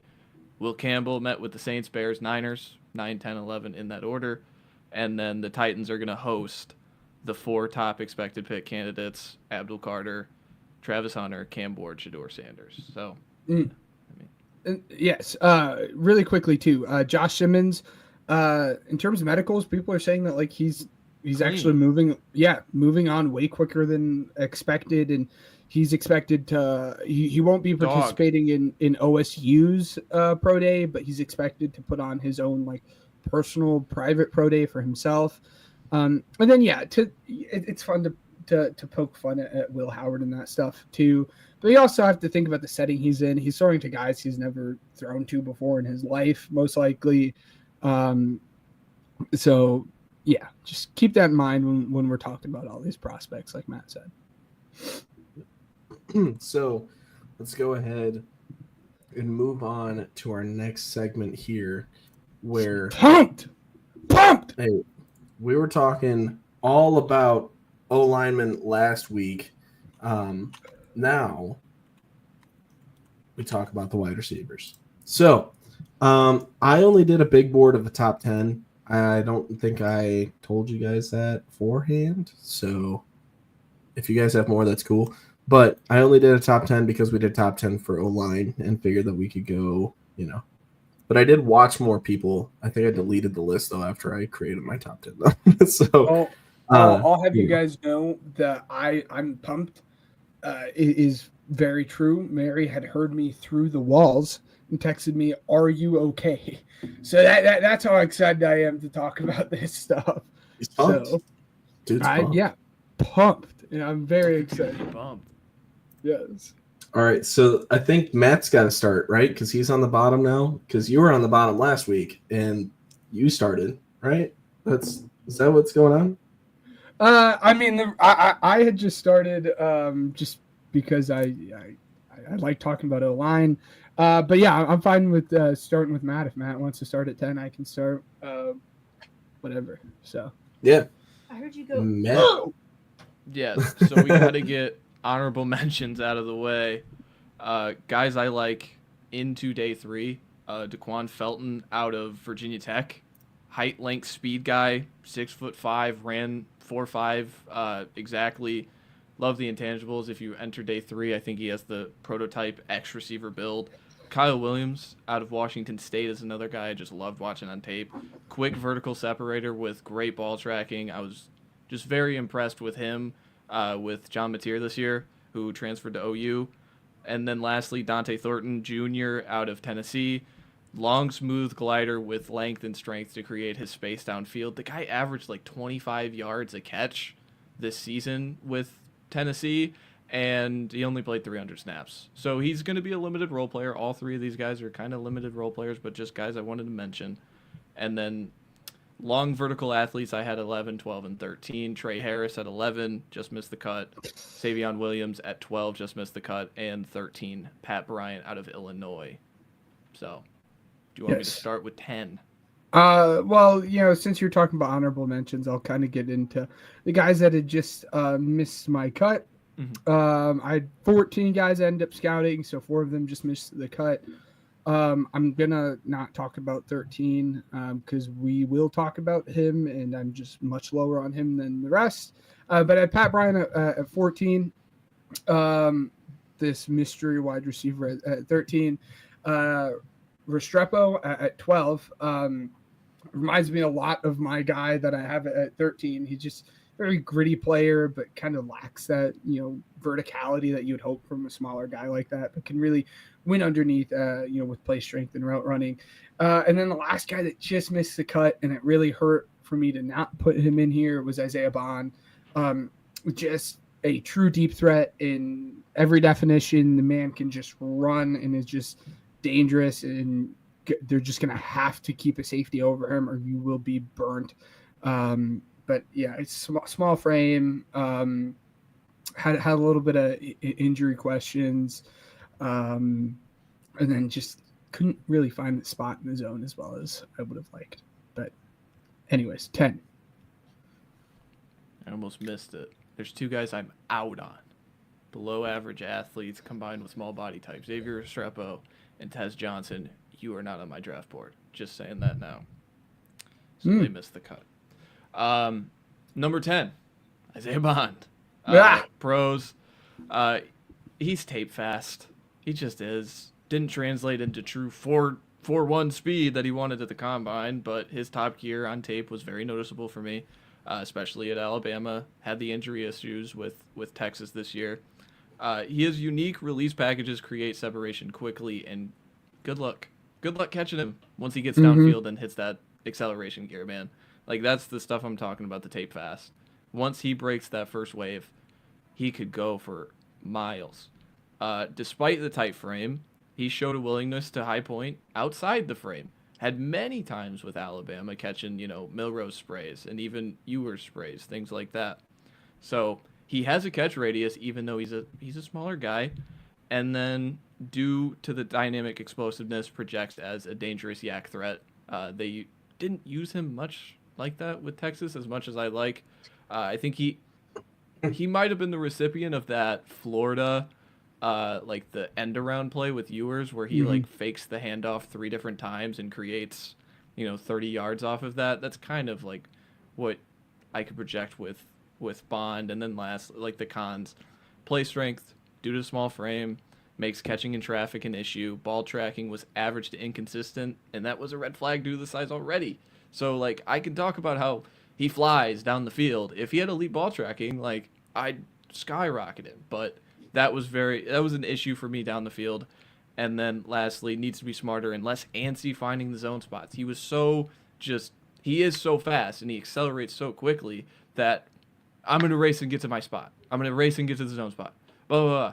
And it kind of just left, like, add some nuance, cool it down, use quickness more than speed. And I think that could be coached up because I do like his athletic traits. The draft range I have for him, about a third round. I think once we hit the third round is when Isaiah Bond could fly off the board. Some people are going to have him higher a little bit because of the speed, but that's where I had him. Yeah, sure. We view him the same. Well, we won't be shocked. At least you two won't be shocked. The one guy I have on my board that you don't, just because of the type of player I like. But yeah, we view him one and the same. I had Isaiah Bond at 9. So, I mean, pretty close. The one thing, you said his frame is a massive concern, but, just kind of growing off of that as well. One of the things that I'm seeing as well is that, he can kind of be bumped off of his, overall track just because if there's a bigger corner right up in front of him, they can kind of, offset him just a little bit and slow it down. And so in the league where you're going to have some bigger sized, corners guarding him, it's going to be tough for him to create separation in the amount of time that he needs to for NFL speed. And so because of that, that's one of the reasons I would say why I have him, a little bit lower on my draft board. I do have like a similar projection as you do. The other thing, and I mean, I know I'm not supposed to like really stat watch for any of these guys, but he only had one 100+ yard receiving game in his whole entire college career. So, that is another thing that I would say is a concern. But, overall, I think you nailed it. I think that, when it comes to my points, I don't really think there's much for me to, add on. So, yes. I'll go ahead and say my 10. This was the other guy that I referred to you guys that I'm a bit lower on than consensus. Jack Betch. He's a fun player. He's a gritty player.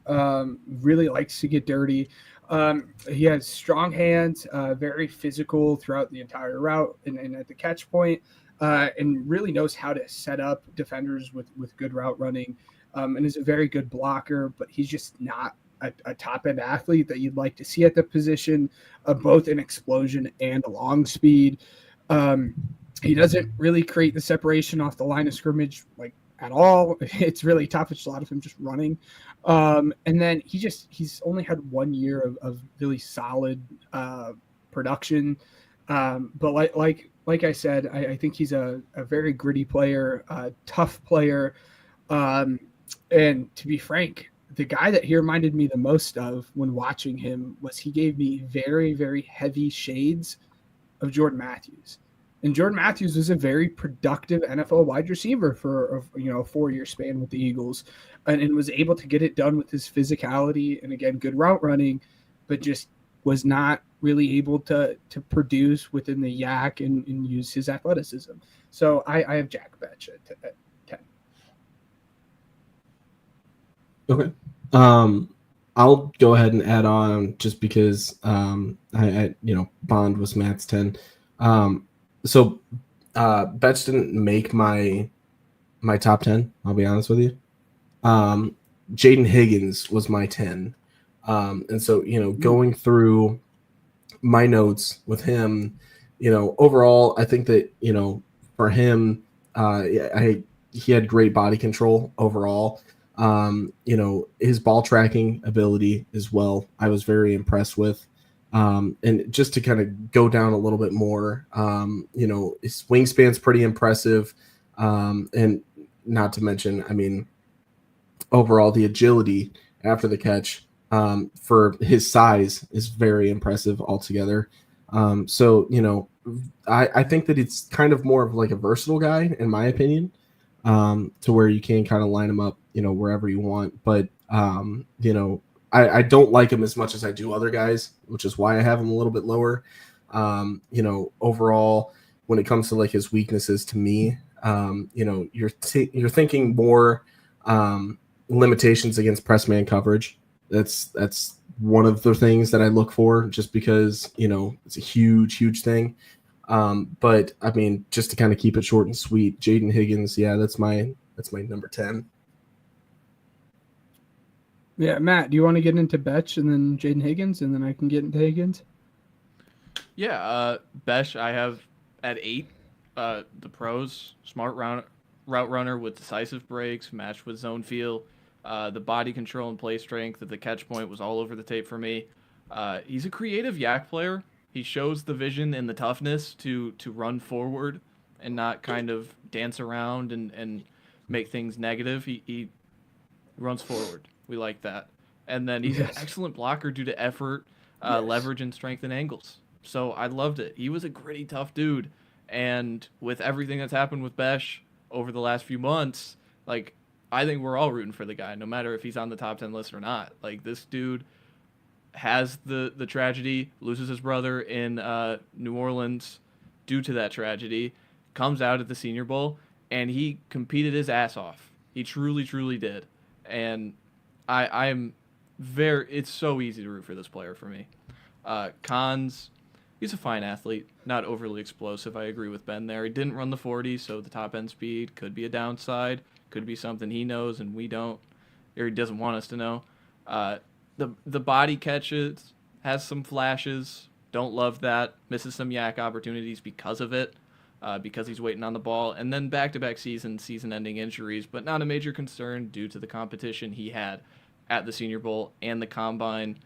He did the on-field workouts at the Combine, so I don't see the injury stuff being a major concern, but it was something that, it was up for me. And then Jaden Higgins, I had 5, so me and Ryan disagree there. Pros, elite frame and athletic tools at the next level. True 6'4" with 33-inch arms and sub 4'5", top level, lower body explosive numbers. His vert, his broad were pretty good. Has true route running prowess off the line of scrimmage and can find blind spots of the corner quickly. He can win quickly like Bond does, and he's 6'4". He just gets downfield in the hurry. Long strides for him. Body control as a whole was a plus for me. I liked it. Hands are sudden and soft at the catch point, showing the explosiveness when he gets rolling, when those long strides are going. He can get some yak opportunities because of those hands. And then great production the last 2 years before he transferred from, I think, Eastern Kentucky? Yes. I can't remember. Great production the last 2 years with over 2,100 yards and 15 touchdowns at Iowa State. Cons, for his size, he does not have insane play strength. It wasn't that good. The catch point stuff was an issue. Top end downfield separation is a minus. Has corners lose early and they can track him down. The elite second gear wasn't on display enough. Releases off press will need to get better at the next level. Even despite the size, I'm hesitant to drop him into the X role.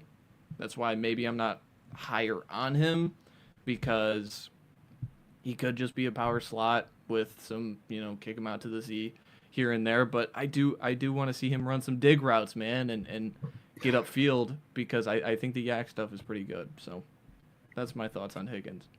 Yeah, I'm somewhere in between the two of you guys. He's 7 for me. Again, everything Matt had said. He has that elite size at 6'4". Ran well. I think he ran like a 4.44 or something like that. Again, has that elite body control. He has a positional versatility. He's lined up at every spot, the wide receiver, the X, Y, and Z. He does a good job finding that spot and zone and has that short area quickness. The flip side of that, and it was the very first thing that I had written down, for a guy his size, and Matt had mentioned it, he needs to attack that catch point way stronger than what he is right now. And it just irks me to no end. Again, he struggles when getting press off the line of scrimmage and doesn't really have the best release package. And then as a blocker, a guy that is his size, you'd hope he'd be able to sustain blocks a little bit longer. In total, I think he has good size, very soft hands, but needs to have a better release. And again, I think he's probably best suited to play that power slot position. because of his inability to create separation off the line of scrimmage. So, I forgot the draft range for both of those guys. Apologies. Yes. Jack Besh, my draft range is day 2, leaning more so to round 2 than round 3. I like him. And then Higgins, day 2, about the 40s to the 70s for me, just because the size is intriguing with the speed. Yes. And then who was your number 9, Matt? Illick Alumanor at 9. The pros, high points along the boundary at a great rate. Ask Travis Hunter about it. Has true deep ball tracking. Good route runner with clean, decisive breaks in zone feel, in space, twitchy for his size. He measured a little smaller than I thought. I think he was sub 6'2" at the combine. The cons, the route tree felt limited to a fault. Vertical separation was underwhelming for me, to be honest. Not an expected yak threat. 1,800 yards of total production. 566 of that was in yak production. So that's less than a third. And then he had a knee injury early in his college career where it messed up his ACL, MCL, PCL, and meniscus. So I'm worried about getting burnt by this guy. Like, you can't help but see, like, Alec Pierce out of Cincinnati a few years ago. So it's just fascinating to see where he goes because, again, like, he's a flavor, different type of flavor than the guys I normally attract to. So it'll be fascinating to see where he goes. And then my draft range was kind of the 60s to 100s. Yeah. And I think, at least according to the NFL website, he had reached the exact 6'2" mark. That could be wrong. They might not have updated that. That hurt me to my soul. And that should be no surprise. I had made it very obvious that I was going to be just much higher on him. He is going to be my wide receiver 5A. 5 and 6, I just couldn't decide between, so I have a 5A and 5B. Anyone who knows me should not at all be surprised that I like him. I am a big fan of these very tall, long, fast players at my wide receiver and corner position, and that's exactly what he is. He has good size at 6'2". He has the ability to high point the catch, didn't always do it. I thought he was explosive and a good route runner. But again, he did have a limited route tree, which was just annoying. I also had that injuries listed on there. For a guy that was as athletic as I would have liked to see, I expected more yak out of him. And for a guy that has some of these very, very good highlight catches, you look at the Travis Hunter in Colorado tape where he just went over the top of Travis Hunter and did it. And I think he had a catch against Syracuse that was a one-handed catch for a touchdown. But for a guy that made a lot of these highlight grabs, he was more inconsistent catching the ball than what I would have liked, and he did struggle tracking that ball over the middle of the field. But at the end of the day, you are getting I think a plus athlete for his size at 6'2", and I do think he can be a very good boundary wide receiver. Again, he was able to do it against what will be the number 1 corner in this class. He put up 294 yards and 3 touchdowns in that Colorado game. I am absolutely in love with him, and I am not shy to have him ranked this high. It's funny that you say that because he was also my 5. That's you pretty much matched everything.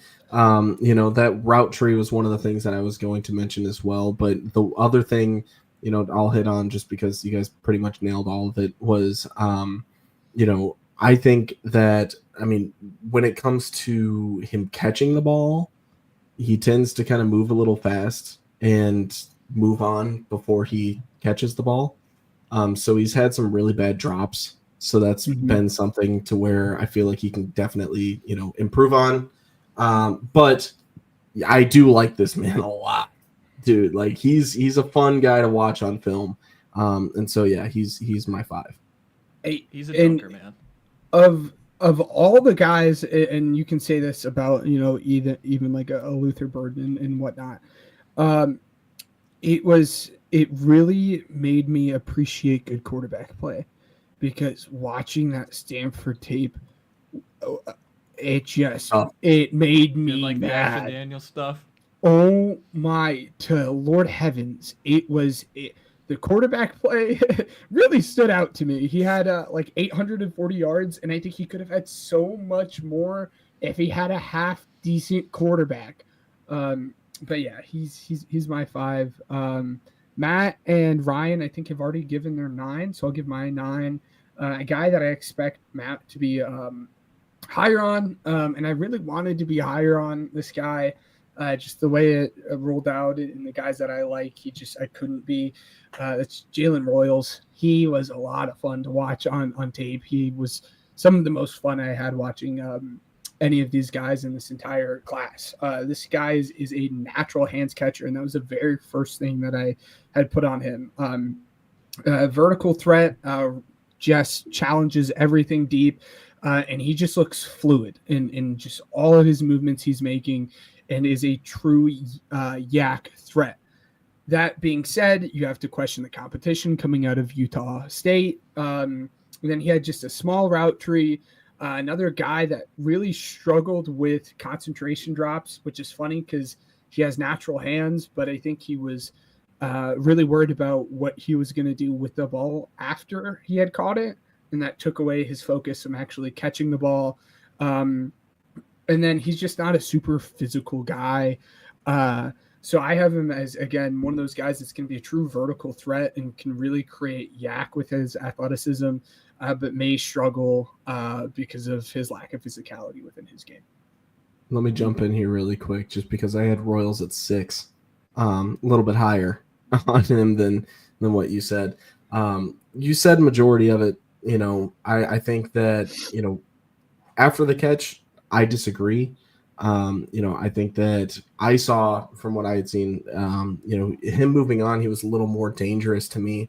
And his speed altogether was just, what other word can you use but explosive? You know what I mean? But nonetheless, I'm overall just very impressed by him. He was one of those names. He's not a yak threat?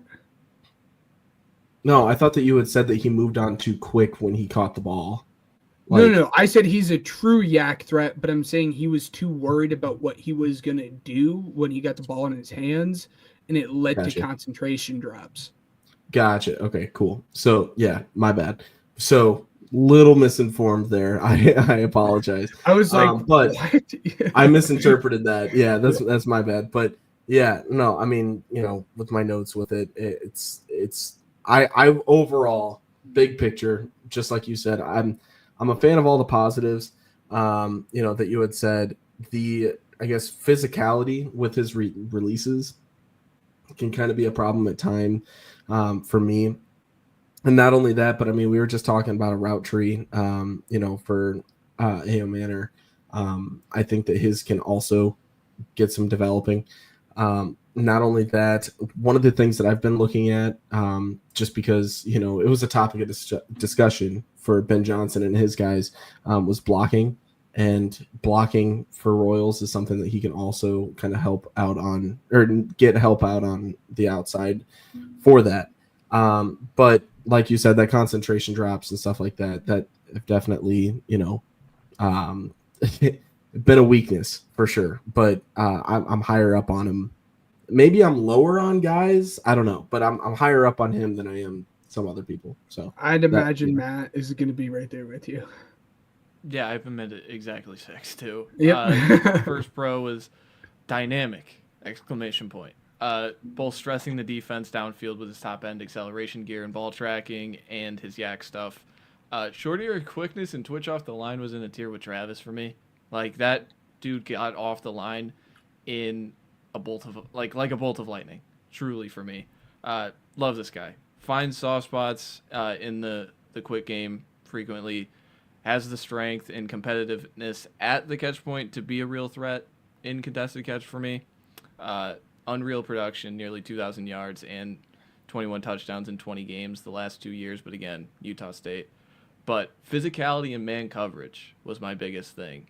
I think the contested catch stuff was pretty good, but the overall physicality and separation in man was where I was drawing the play strength concerns.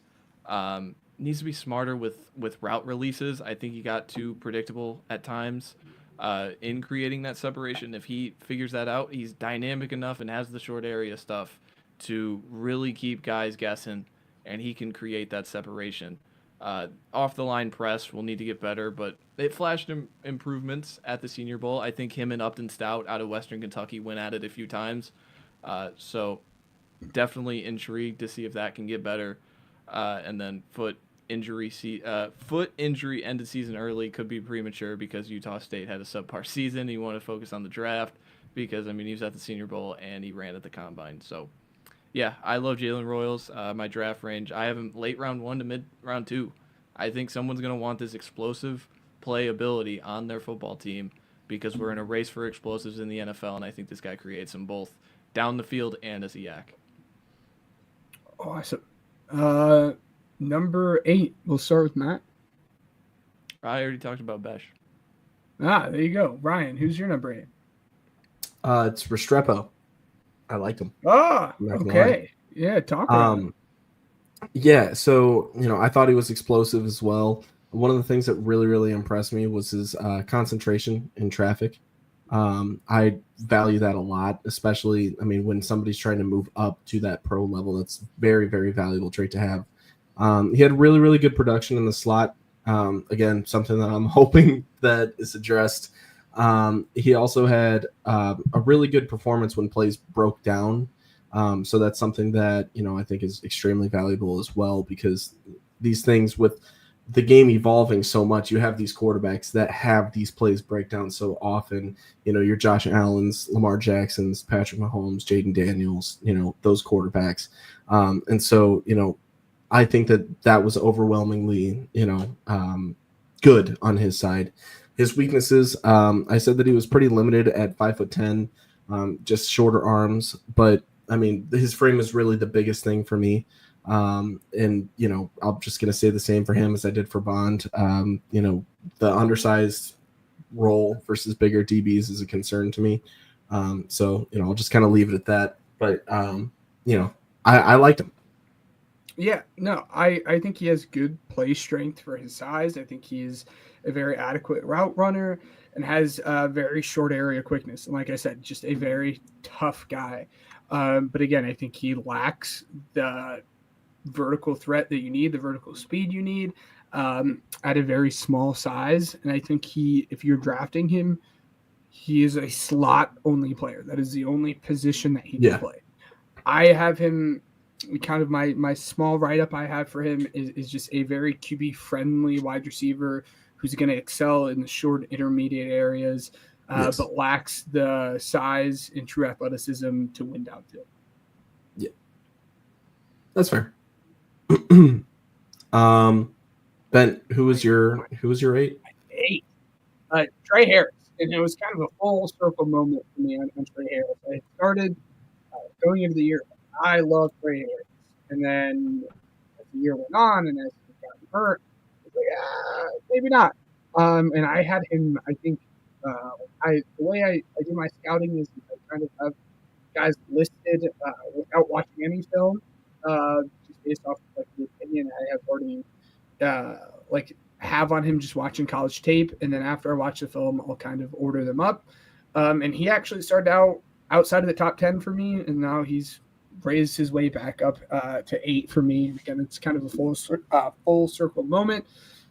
Again, if you know me, you're going to know that I covet the guys that are big and can run fast, and that is Trey Harris's MO. He's 6'3". I think he has very good body control, a very good catch radius. And with his athleticism, I think he's actually a very good yak threat and can create run after the catch. And he's a very good hands fighter, especially with those very physical corners that you see. But should come as no surprise to anyone that knows anything about Ole Miss football. He just has the most limited route tree you will ever see in your entire life. It's just going to be fades and goes and slants and curls. And that's all his route tree is going to be. We had the same conversation when we talked about Jonathan Mingo, and it's going to be the same conversation here. And because of that, I don't think he has a fully developed release package. Injury concerns is going to be a real thing. He had missed, I think it was a final 4 or 5 weeks of the season because of an injury. I think he lacks true explosion. And then just because of his route tree, I don't think he's developed a good feel within the zone. But overall, again, I think he, as at his size, he's a plus athlete that can create after the catch, but really needs true refinement in his zone work and route run. So, Trey Harris. Matt, where'd you have him? My My cat just jumped in my lap again. So I had him just missed. But no, again, he's in my long vertical athletes category. I think someone's gonna like the ability that he can do in playing X receiver. Overall, it's just the explosiveness. It's a thing for me. And then the tree, you mentioned it, man. Just not betting on the player to be a contributor right away. He's an older guy, so fascinating to see where he goes. I think he would be in the day 2-ish, round 3, late round 3. Yeah. It reminds me a lot of Troy Franklin. I think he's better than Troy Franklin. I think he's more physical than Troy Franklin too. Mm-hmm. Troy Franklin was just that's fair. Skin and bones. So, did you have Trey Harris on your list? I did. 11. You did. Yeah, he had 11. Right. Sorry. I think he was asking you. Yeah. I was asking you, Ryan. I was asking you. Oh. Yes, I had him at 7. Yeah. Talking about my next guy, basically. Kind of keeping it short because you guys pretty much talked about it already. Good ball tracker, good body control to me, and just clutch. I mean, that was I literally put that in my notes, just clutch. And like I said, good blocker as well on that outside. He's a dog in that run game as well. So, but you guys already said it, limited route tree. The last thing that I want to say that's kind of a weakness to him is that he kind of rounds off his cuts a little bit. So that's not a great sign. But other than that, yeah, I was, again, impressed with him. Nice. Who's your number 7, Matt? Yeah. My 7? Yes. Jalen Knoll out of Iowa State. Is this the guy? Yep. Okay. Pros. I'll start with pros. Quick and sharp creator of space with top-of-the-line route running for me. Elite testing numbers from the combine, jumped over 40 in the vert, 11.2 broad, 6.8 2-3 cone, running sub 4.4. You love it. Decisive off the line of scrimmage in route stems. And then the returner value flashed for me, so for some hopeful yards after catch value in the future. But the cons, they're easy. He's small, 5'10", sub 200, exclusive slot receiver. 70% of his snaps came in the slot.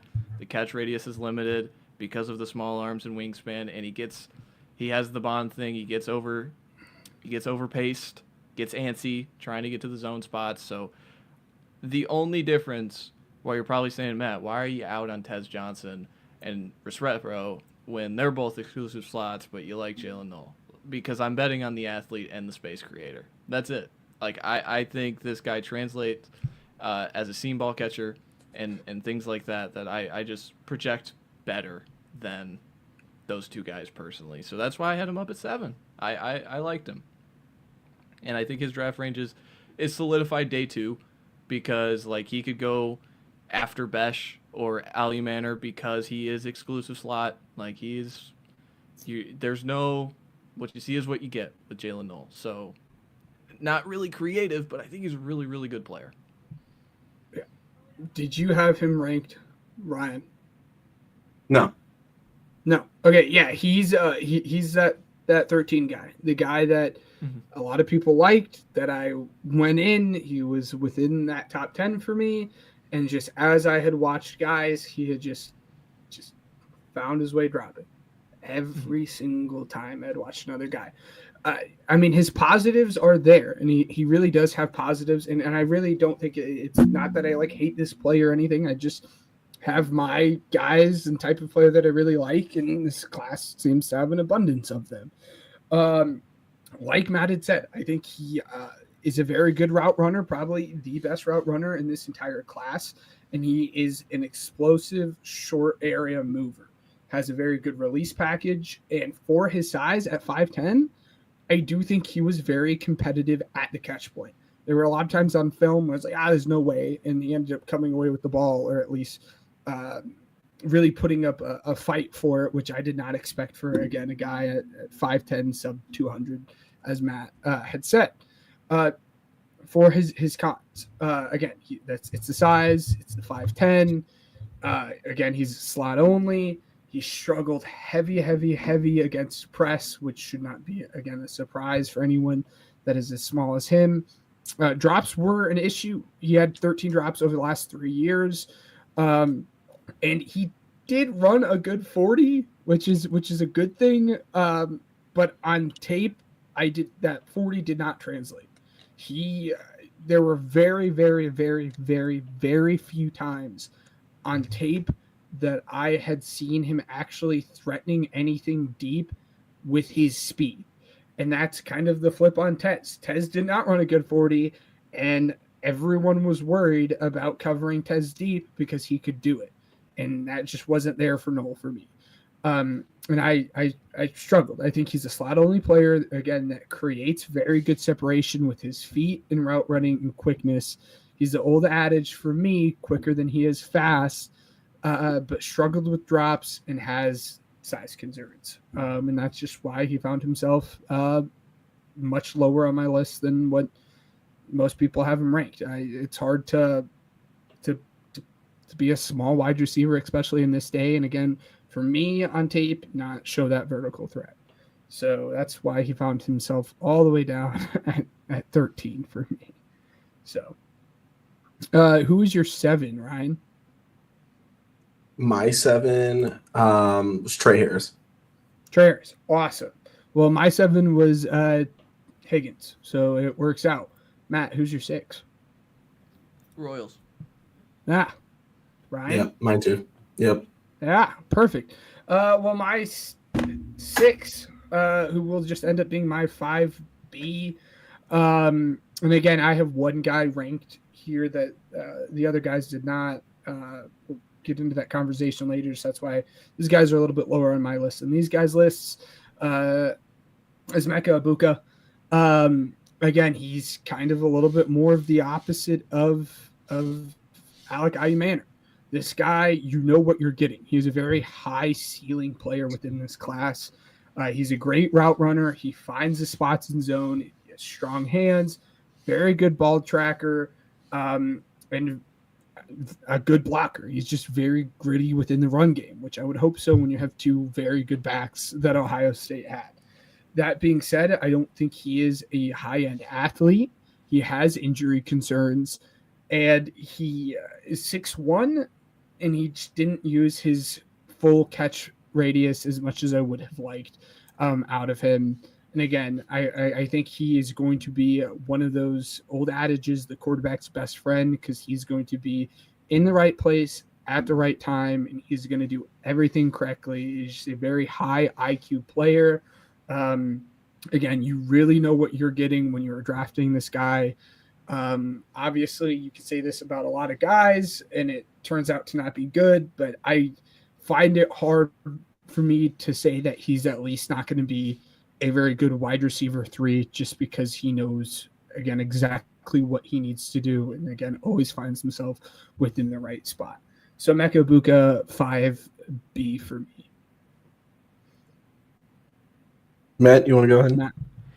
Yeah, I had Ibuka at 3 pretty easily. Smooth gliding receiver when he gets rolling off the line of scrimmage. Well-built lower half, gives him good size in contested catch situations. Route running is professional. Has quick breaks with the littlest of sloppiness and the zone spot feel. And then ball tracking was a plus. Cons, I completely agree with the high-end stuff. The high-end athletic stuff. to be a volume point of your offense in the explosive category and the yak category, I am completely in agreement with you. It's hard to imagine Emeka Egbuka catching 80 balls for you. I think he's gonna catch 60, and he's gonna be creating some big play, creating some stuff 15 to 20 yards in the middle of the field, things like that. Has a tight frame on high pointed situations. That was a thing with me. If Will Howard overshot him, it got out of hand quickly. Gets caught thinking at times, trying to create the perfect route. He's so professional. He's trying too hard to create perfect all the time, and he doesn't want to get thrown off the spot. Sometimes guys jam you off your spot within the 5 yards, especially in the NFL. So that's something I want to see him work on. And then lastly, is he a slot? My answer is probably. But I want to try him on the boundary because of his strengths, running some dig routes. So that's Emeka Egbuka. I had him at 3. He pretty much nailed it. I mean, when it comes to me, I had him at 4, so not too far away from you. I also, again, I'm not going into this thinking, OSU guys are the best just because they won a national championship. I love my team, but I'm not going to do that. So, when it comes to that, though,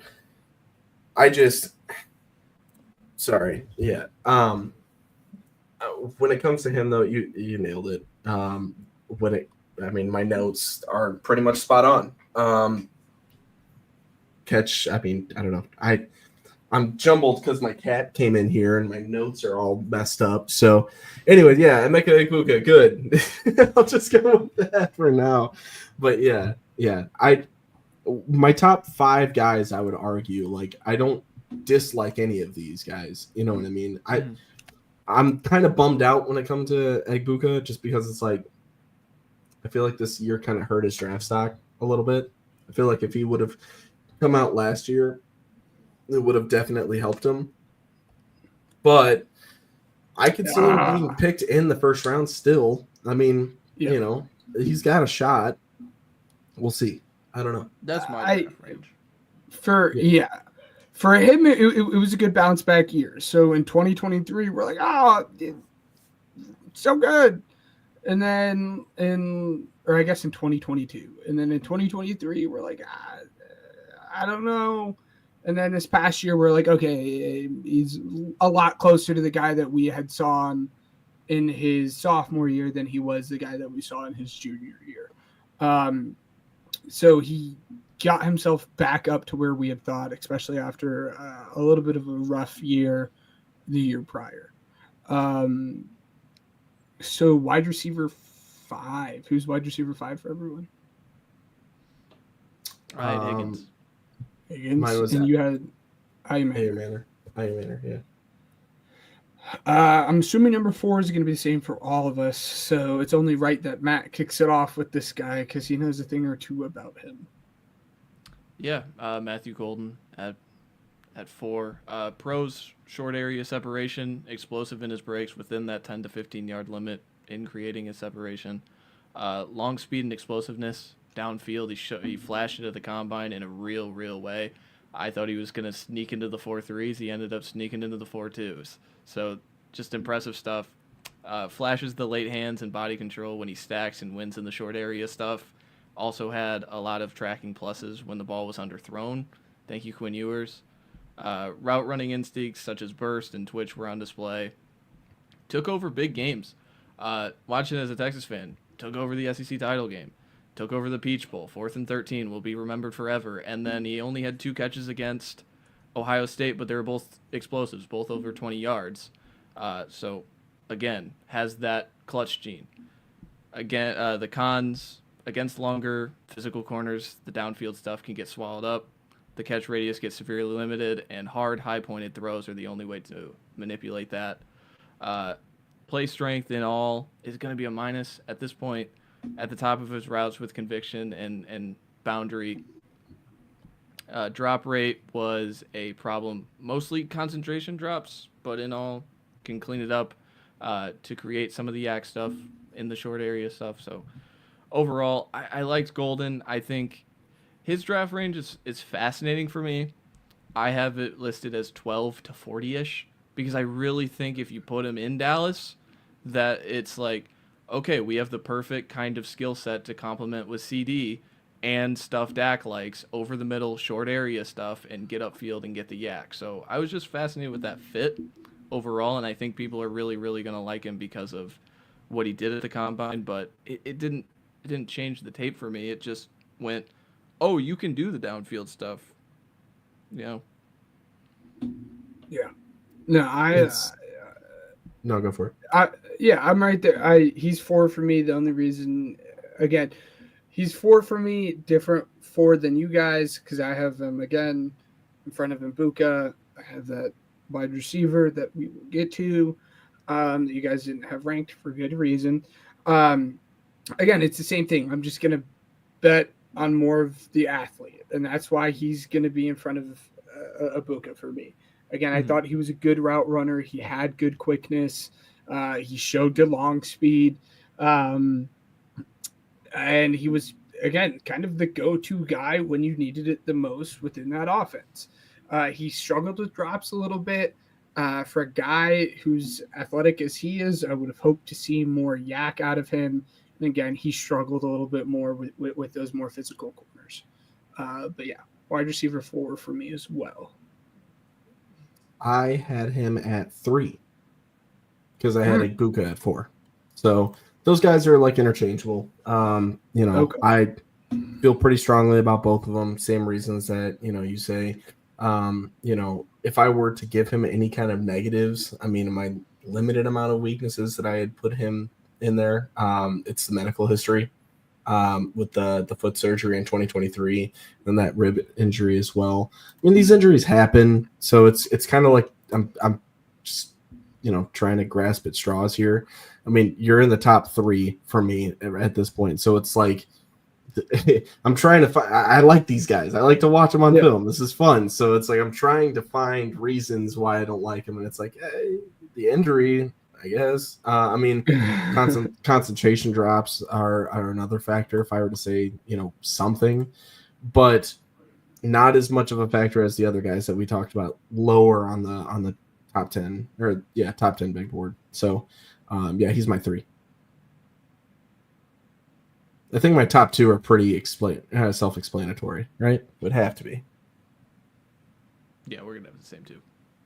Okay. I would have all 3 of us. I would assume, right? Ben, you still there? Give me 1 second here, guys. My audio cut out. Okay, cool. Yeah. Impeccable timing from the kid that doesn't he can't hear. I just want to add that. That's incredible. He saw you talking.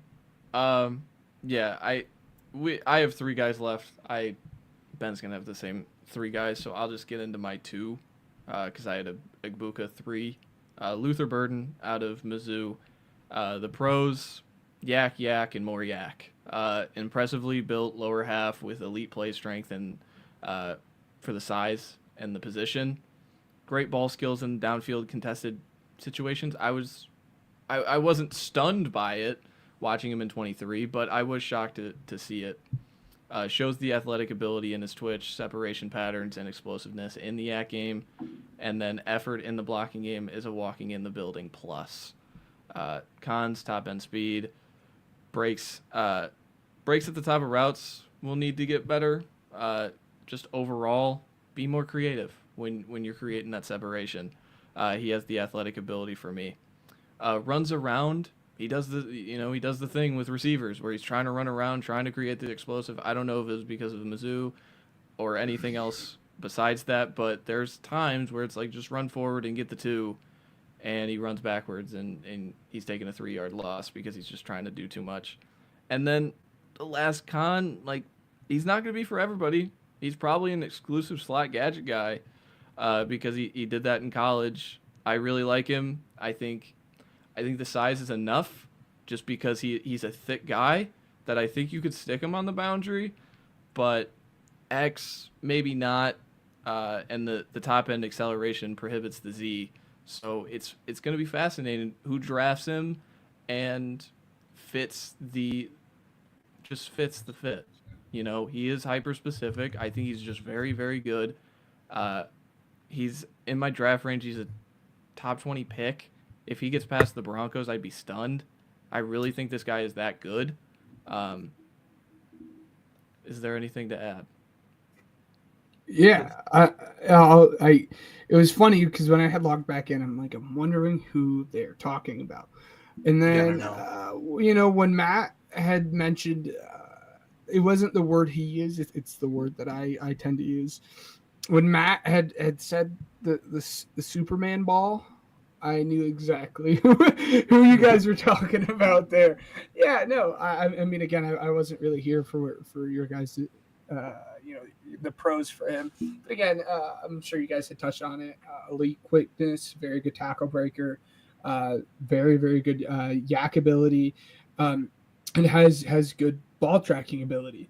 Again, to that yak ability, like Matt had said, he plays a little bit of that superhero ball, that Superman ball, where he tries to get more than what's there, and again takes that 2-yard gain into a 3-yard loss, like Matt had said.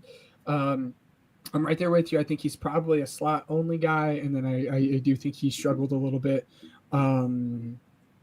with press. But I kind of have him as a slot / gadget guy, and that's not a knock. Slot / gadget guy who's going to be making his money in the yak and explosive game. Yeah, I mean, can't emphasize enough on the yak for this guy. I mean, we're yakking it up right now, guys. It's Luther Burden. That's what he does. The guy is a physical guy. I mean, he's got a great build going into the next level. And if I were to say anything, about it, I know we talked briefly about route tree for a couple guys. That's one of the things that I would say. But again, it's my top 3. I like these guys a lot. You guys pretty much nailed it on the head. Yes. And then we can go ahead. Luther Burden was number 3 for me. We can go ahead and we can get everyone's number 1 guy, and I'll save the conversation for number 2 after we talk about Ted. But Matt, take it away. Tedero McMillan out of Arizona. Long and wiry. Provides advantages in his 50-50 balls. He turns those opportunities into 60-40s in favor of him. Great route runner for a guy he's huge. He's 6'4", 6'5", has deceptive breaks to create the space for himself against man.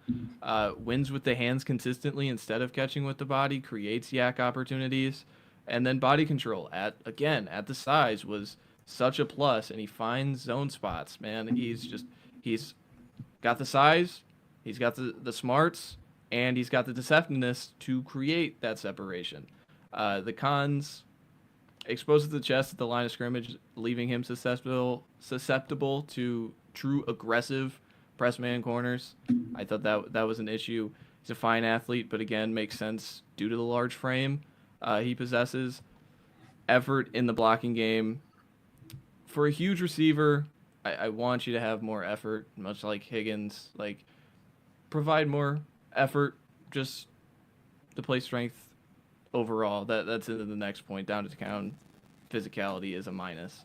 So there's not much to. I think we're nitpicking with Ted at this point. I think he's a solidified number 1 receiver in this class, and I really believe his draft range is top 15 because so many opinions have come out on Ted, and some people don't like him, this and that. Wild to me. If he was put in last year's class with the 3 guys last year, Marv and Malik are still in their own tier, but he would be in the same tier with Odunze for me. That's where I'm at with him. I still think this is a bona fide top 10 guy, and bordering on top 5 because of A, needs, and B, lack of blue chip talent. He plays a valuable position, and he's a valuable asset because of his unique size and ability. So, yeah. I absolutely. I mean, this guy has been my number 1 wide receiver since day 1 going into the season. It was conversations about Burden and Tet. Again, to no one's surprise, I'm always going to favor the bigger guy. So that's why Tet has been number one wide receiver for me since day one and has not budged at all. Matt had said everything that you had wanted to see. He big frame, amazing catch radius. Again, really turns those 50-50 balls into those 60-40 balls. And for his size, he's a fluid athlete, and I think he can find that spot in the zone very, very well. And again, to the concerns, he's a big frame, but not a big frame. I would like to see him put on maybe a little bit more weight if it wouldn't affect his athletic ability. Again, you get into a bit of a questions if he puts on a little bit more muscle, how is that going to affect his movement ability? So again, really nitpicking. I'd like to see him put on that more frame so he can be that better blocker, like you had said. I think sometimes he relies on his frame a bit too much. And then again, doesn't really snap off the breaks that you would like. And again, not this like elite speed, but again, I think that's fine because he's going to win downfield just fine with his size. Again, a true possession catch jump ball wide receiver who has the potential to be just one of the better number one wide receivers in the whole league, just due to his size and ability to win at the catch point. This is a guy, I mean, obviously New England's where everybody's mocking him to, right? But, I just want to talk about how, Vegas needs a receiver. It'd be cool to see him go there. But I want to see him go to, like, Carolina, where he can be, like, a number one guy for, Bryce Young, where, I know he has Thielen, and I know Leggett showed a little bit, but to me, that's where you can kind of shine for McMillan. And I just don't see him falling all the way down to 8. But we'll see. It actually shocks me. Me and Matt had a conversation about like roughly our top 5 to 6 players within this class. And Tet is firmly within that conversation for me. Just due to his ability and then the lack of for other players. But there are a lot of guys that are not as high on Tet as we are. I mean, some guys don't even have Tet as wide receiver 1. So it kind of shocks me the kind of the range in which people talk about for him. And then finally, we'll call it the mystery number 2 guy, but it's not really a mystery at all if you follow the draft. Let's have the discussion. A little bit. Yeah, let's have the discussion. Travis Hunter. Travis Hunter will be graded for me in both categories. He will be my number 1 corner. Surprise, surprise. He's my number 2 wide receiver in this class.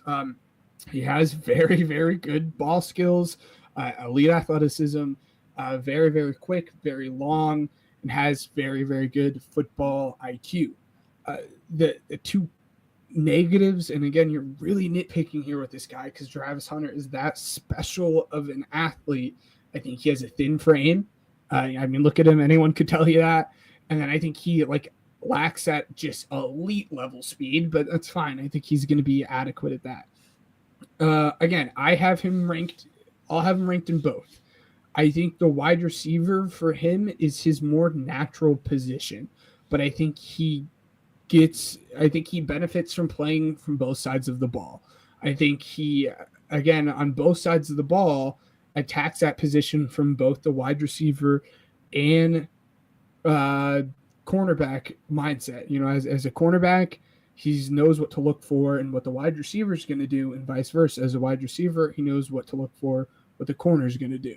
I really think he could do both ways. I think if we're going to play him both ways, his position does need to be corner, because I think it is a lot easier for him to be corner and moonlight him in sub packages as a wide receiver, because he won't be playing 95% of the snaps like he did in college. As much as he wants you to believe that's what he's going to do, it just will not happen due to the physicality of the NFL.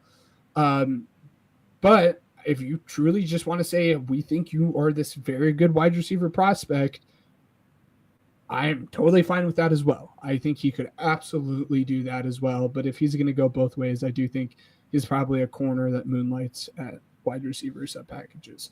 But your guys' thoughts on him, because you guys didn't have him ranked here. I will be grading him as a corner. this year. That's fair. That's fair. The pros for Hunter. He was the first one I did this process for, kind of getting all the write-ups for the receivers, man. Top of the line ball skills, both in downfield explosive and finishing in the red zone. In quotation, some of the best I've ever seen for his frame. He was insane. Real deal twitch off the line in quick separation situations, explosiveness as a ball carrier with contact balance in the screen game. Zone feel is translated in his cornerback background, finds the spots, and he sits down with authority. Sometimes Shador didn't see him, but there were reps. He would run with full effort and not get the ball, and he was kind of like, all right, I gave it my all on that one. Like, give me the ball. The cons, the top end speed is a question. We still haven't seen him run, so like I think we're all just anxious. We all just want to see what the number says on the sheet of paper. Like, I think he is quick and athletic. It's just seeing the number on a piece of paper would be nice for everybody. Small and slight for a traditional X. 6 foot, 3/8, 188. So press reps are going to be a question at the next level, obviously. Separation against true man coverage wasn't pristine. And, he had low effort snaps. But, again, that could be due to the fact he's playing 100 snaps. And, he's got to win the Heisman off of the snaps. So it's just, he's fascinating, man. Like, it is so fun to have a draft where Travis Hunter is in it because this guy is one of the best prospects at both positions. And if I get to pick, I want him at receiver. I'll be honest. I think the receiver stuff is very, very special. And the corner stuff is great, but I think we're in a world where, I said it with the coaching hires, I think the thing that keeps you around longer and longer is being able to have guys who create explosive offense. And I think Hunter does that. Overall, I think he could be a great corner, and that's likely where I think he's going to go. I think he's going to go to corner and be what you said, Ben. He's going to be sub-packaged as a receiver and play snaps here and there, maybe get 40 catches a season, something like that. We got third down packages for Travis, so it's not an extreme playbook for him. But overall, I want to see him at receiver. He reminds me a lot of Devontae Smith coming out, another Heisman winner. So it's going to be a fascinating conversation, especially who takes him, especially if he goes at 1, because is it Tennessee going who cares if we need an explosive offense and if we need a true lockdown corner with Snead already there. It's fascinating. So yeah. I mean, you could say the same thing about the Giants as well. They can use it on both ends, even though they just drafted Neighbors in the first round there. That top 3 easily. He's just one. I don't know how to talk about him because we've never seen him. Exactly. We will never see him. No. So it's all going to be fascinating on draft night because all the questions are going to be, what are you going to do? What are you? And the little ticker's going to pop up and it's going to see wide receiver DB. It's just fascinating. And I was going to say one of the most intriguing prospects I've ever scouted. He is the most intriguing prospect I've ever scouted because his ability to go both ways. And I mean, as a wide receiver, and we'll wrap it up because it's a long show. I mean, you look at it as a wide receiver for both good and bad, and we had talked about it when we had talked about Shador. Again, go watch quarterback rankings. He was the safety valve in that offense. If nothing was going, Shador said, screw it. Travis is down there somewhere. And to be frank, it worked more often than it didn't. And that just goes to show you how good of a wide receiver he is. And I don't think he would complain if he spent most of his time at a wide receiver strictly because these guys are making $30 million a year versus what corners are making. But again, he's so fun. And you guys will see me have a write-up with him at the corner position as well. So you'll see it both. But he's so much fun. But yeah. But thank you guys for making it this far. I was going to say, yeah, let's do one more thing really quick before we close out the show. Give me one crazy free agent signing that you want to see as it opens, because this is the last show before free agency. Ben, start us off.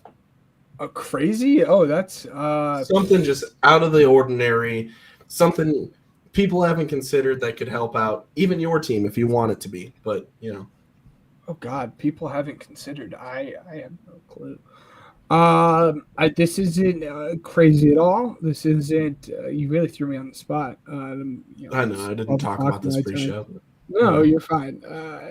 I'm not going to really answer the question you asked, but if I had to predict a signing, it will be one of the Eagles' defensive linemen, whether it's Milton Williams or Josh Sweat, ending up in Arizona. They're going to go back with Jonathan Gannon. They're going to go with their guy. They need help on the defensive line. Again, not crazy like you had asked, but that's one of the predictions that I feel the most comfortable making, is that one of these guys is going to end up out in the desert. Matt? Javon Holland going to Minnesota. Yeah. Okay. Yeah, Brian Flores drafted him in 21, if I'm not mistaken. So there's familiarity.